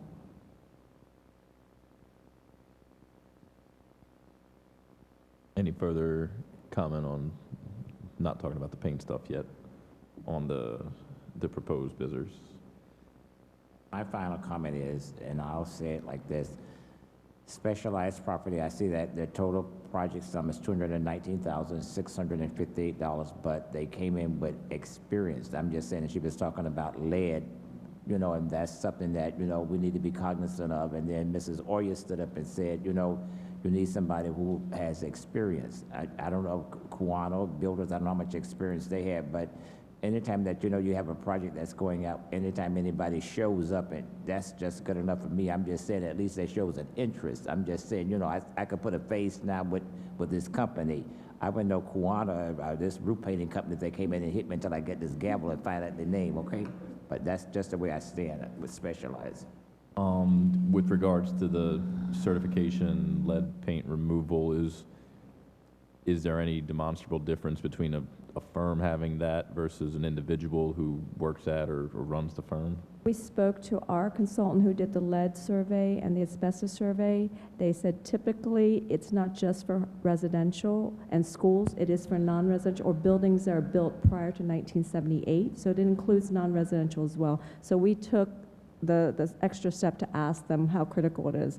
They did say that with a company having that designation, they can do their own testing and engineering testing for the swipe test. We think it's important because you do have lead paint and you will be reoccupying the building. Other people will be using it as well once it's done. So if somebody has that certification, they'll have more care into management of the dust or any of to confine the particulates when you're painting, that they should not have, just sanding the walls or the baseboard or things like that. Now, Ms. Rubin says that she has it certified. I don't know what the difference between her individual certification versus a company that's doing that. So maybe she can explain a little more, and if she's going to be involved in overseeing this on a day-to-day basis. And that's really important. Who are we as staff going to be working day-to-day, and how responsive they are to us when we do need some information.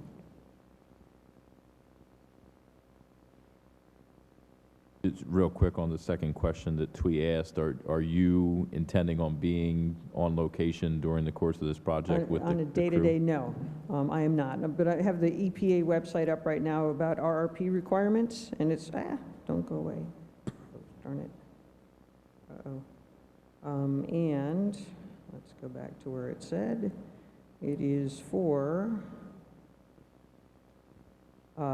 requires that firms performing renovation, repair, and painting projects that disturb lead-based paint in homes, child care facilities, and preschools built before 1978 have their firm certified by the EPA. So this is not, so it's not required. So I got my certification when I owned a window restoration company in Sanford. And then when Specialized purchased my company, my window restoration company, we did not transfer it at that time. I know Specialized has had it in the past, but they just never updated it when it expired after 5 years. Because we do so little residential work, and we do so little school work on the older schools, at least the interior painting, so they just never bothered to update it.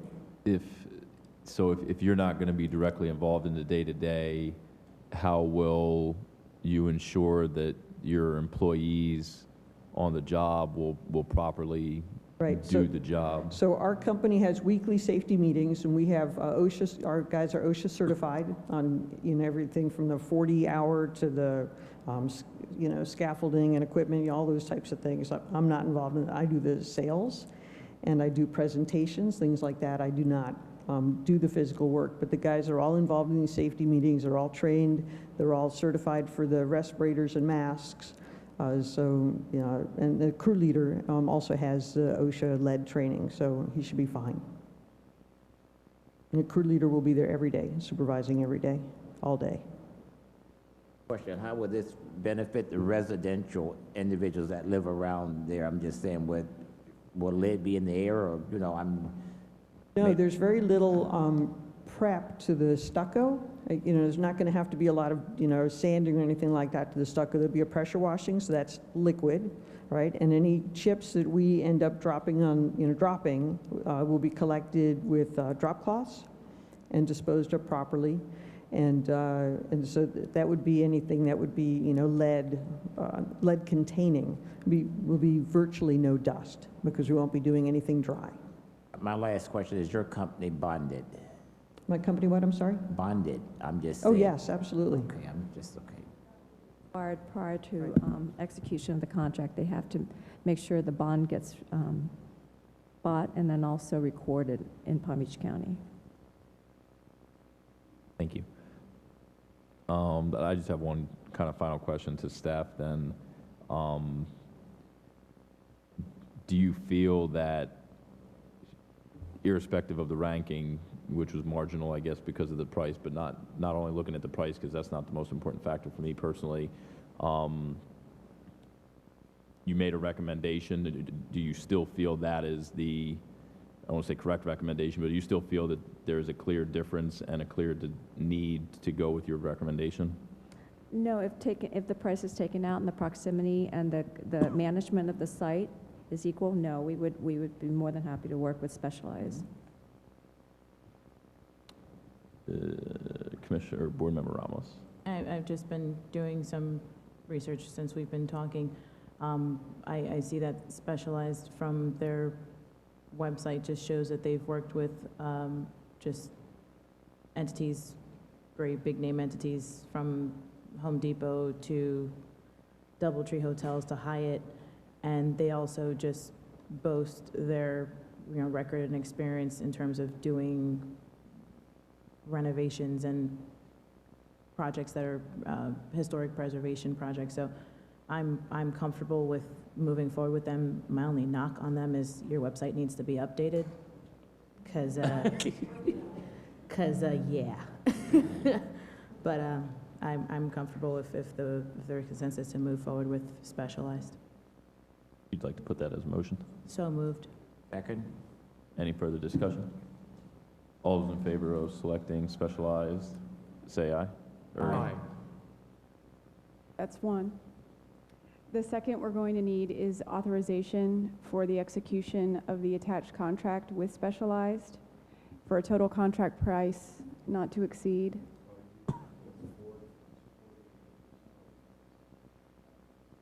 Contingency?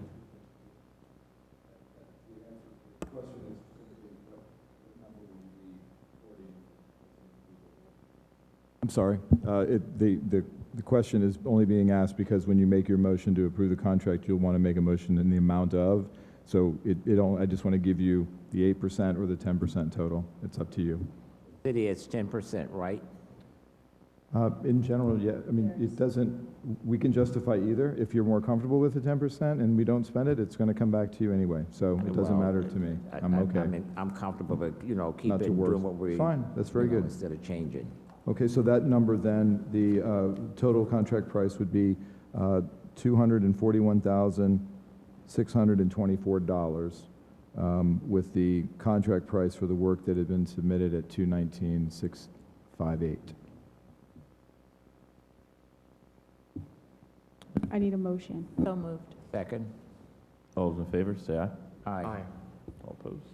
The second request from staff is that if for any reason they are unable to execute a contract with Specialized, who's your first selection, that they be authorized to engage your second choice and you'd have to pick a second choice, to do the work if a contract hasn't been entered into with Specialized by August 1st. I make a motion to have Kunano be the second choice if Specialized falls through. Second. All in favor? Aye. All opposed? And I guess the last item is selection. the paint selection. I'll just. Can I do one thing Yeah. first? Just to be clear, the contract that you approved for the second would be for the 10% on top of the price shown in your agenda backup, to be clear, for the record. Thank you.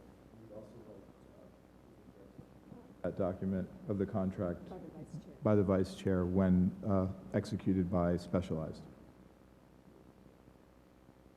Just to be safe, yes, please. So move. Second. All in favor? Aye. All opposed? All right. So to that last item of the paint, my personal opinion is, I know Twee has experience and knowledge of historic restorations and things like that, and I know Michael Simon through his experience as well. I personally do not have an opinion and don't plan to pretend I have an opinion based in anything objective, so I'm comfortable deferring to staff on this, to their best advice based on their knowledge of this type of building and historic color patterns. If I picked a color, it would be based on nothing. I don't feel comfortable. Right. That's my personal. Right. I'm in favor of letting staff pick the color as well, but my whole take is whatever you pick, don't let it look like that Boynton Beach High School. Okay? Have 2 color samples included in their bid to do the mock-ups for us as well. I do have an input. I would like to see P2 and P3 be the colors used, because I would like to see more of a contrast. the restful white versus the high reflective white. And I do agree with the way that they're being used on the different trims and the bronze that's being used to accent the wrought iron and all of that. I think it'll be nice. Those are my personal preferences. The guys don't care. Board Member Pensager, do you have any? I just have a question. Any of these particular paints help with energy cost?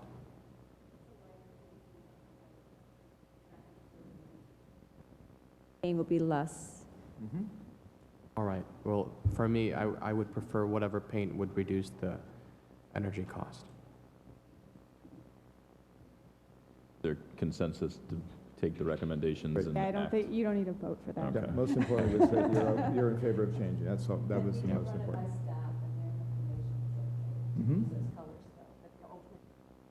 That's great.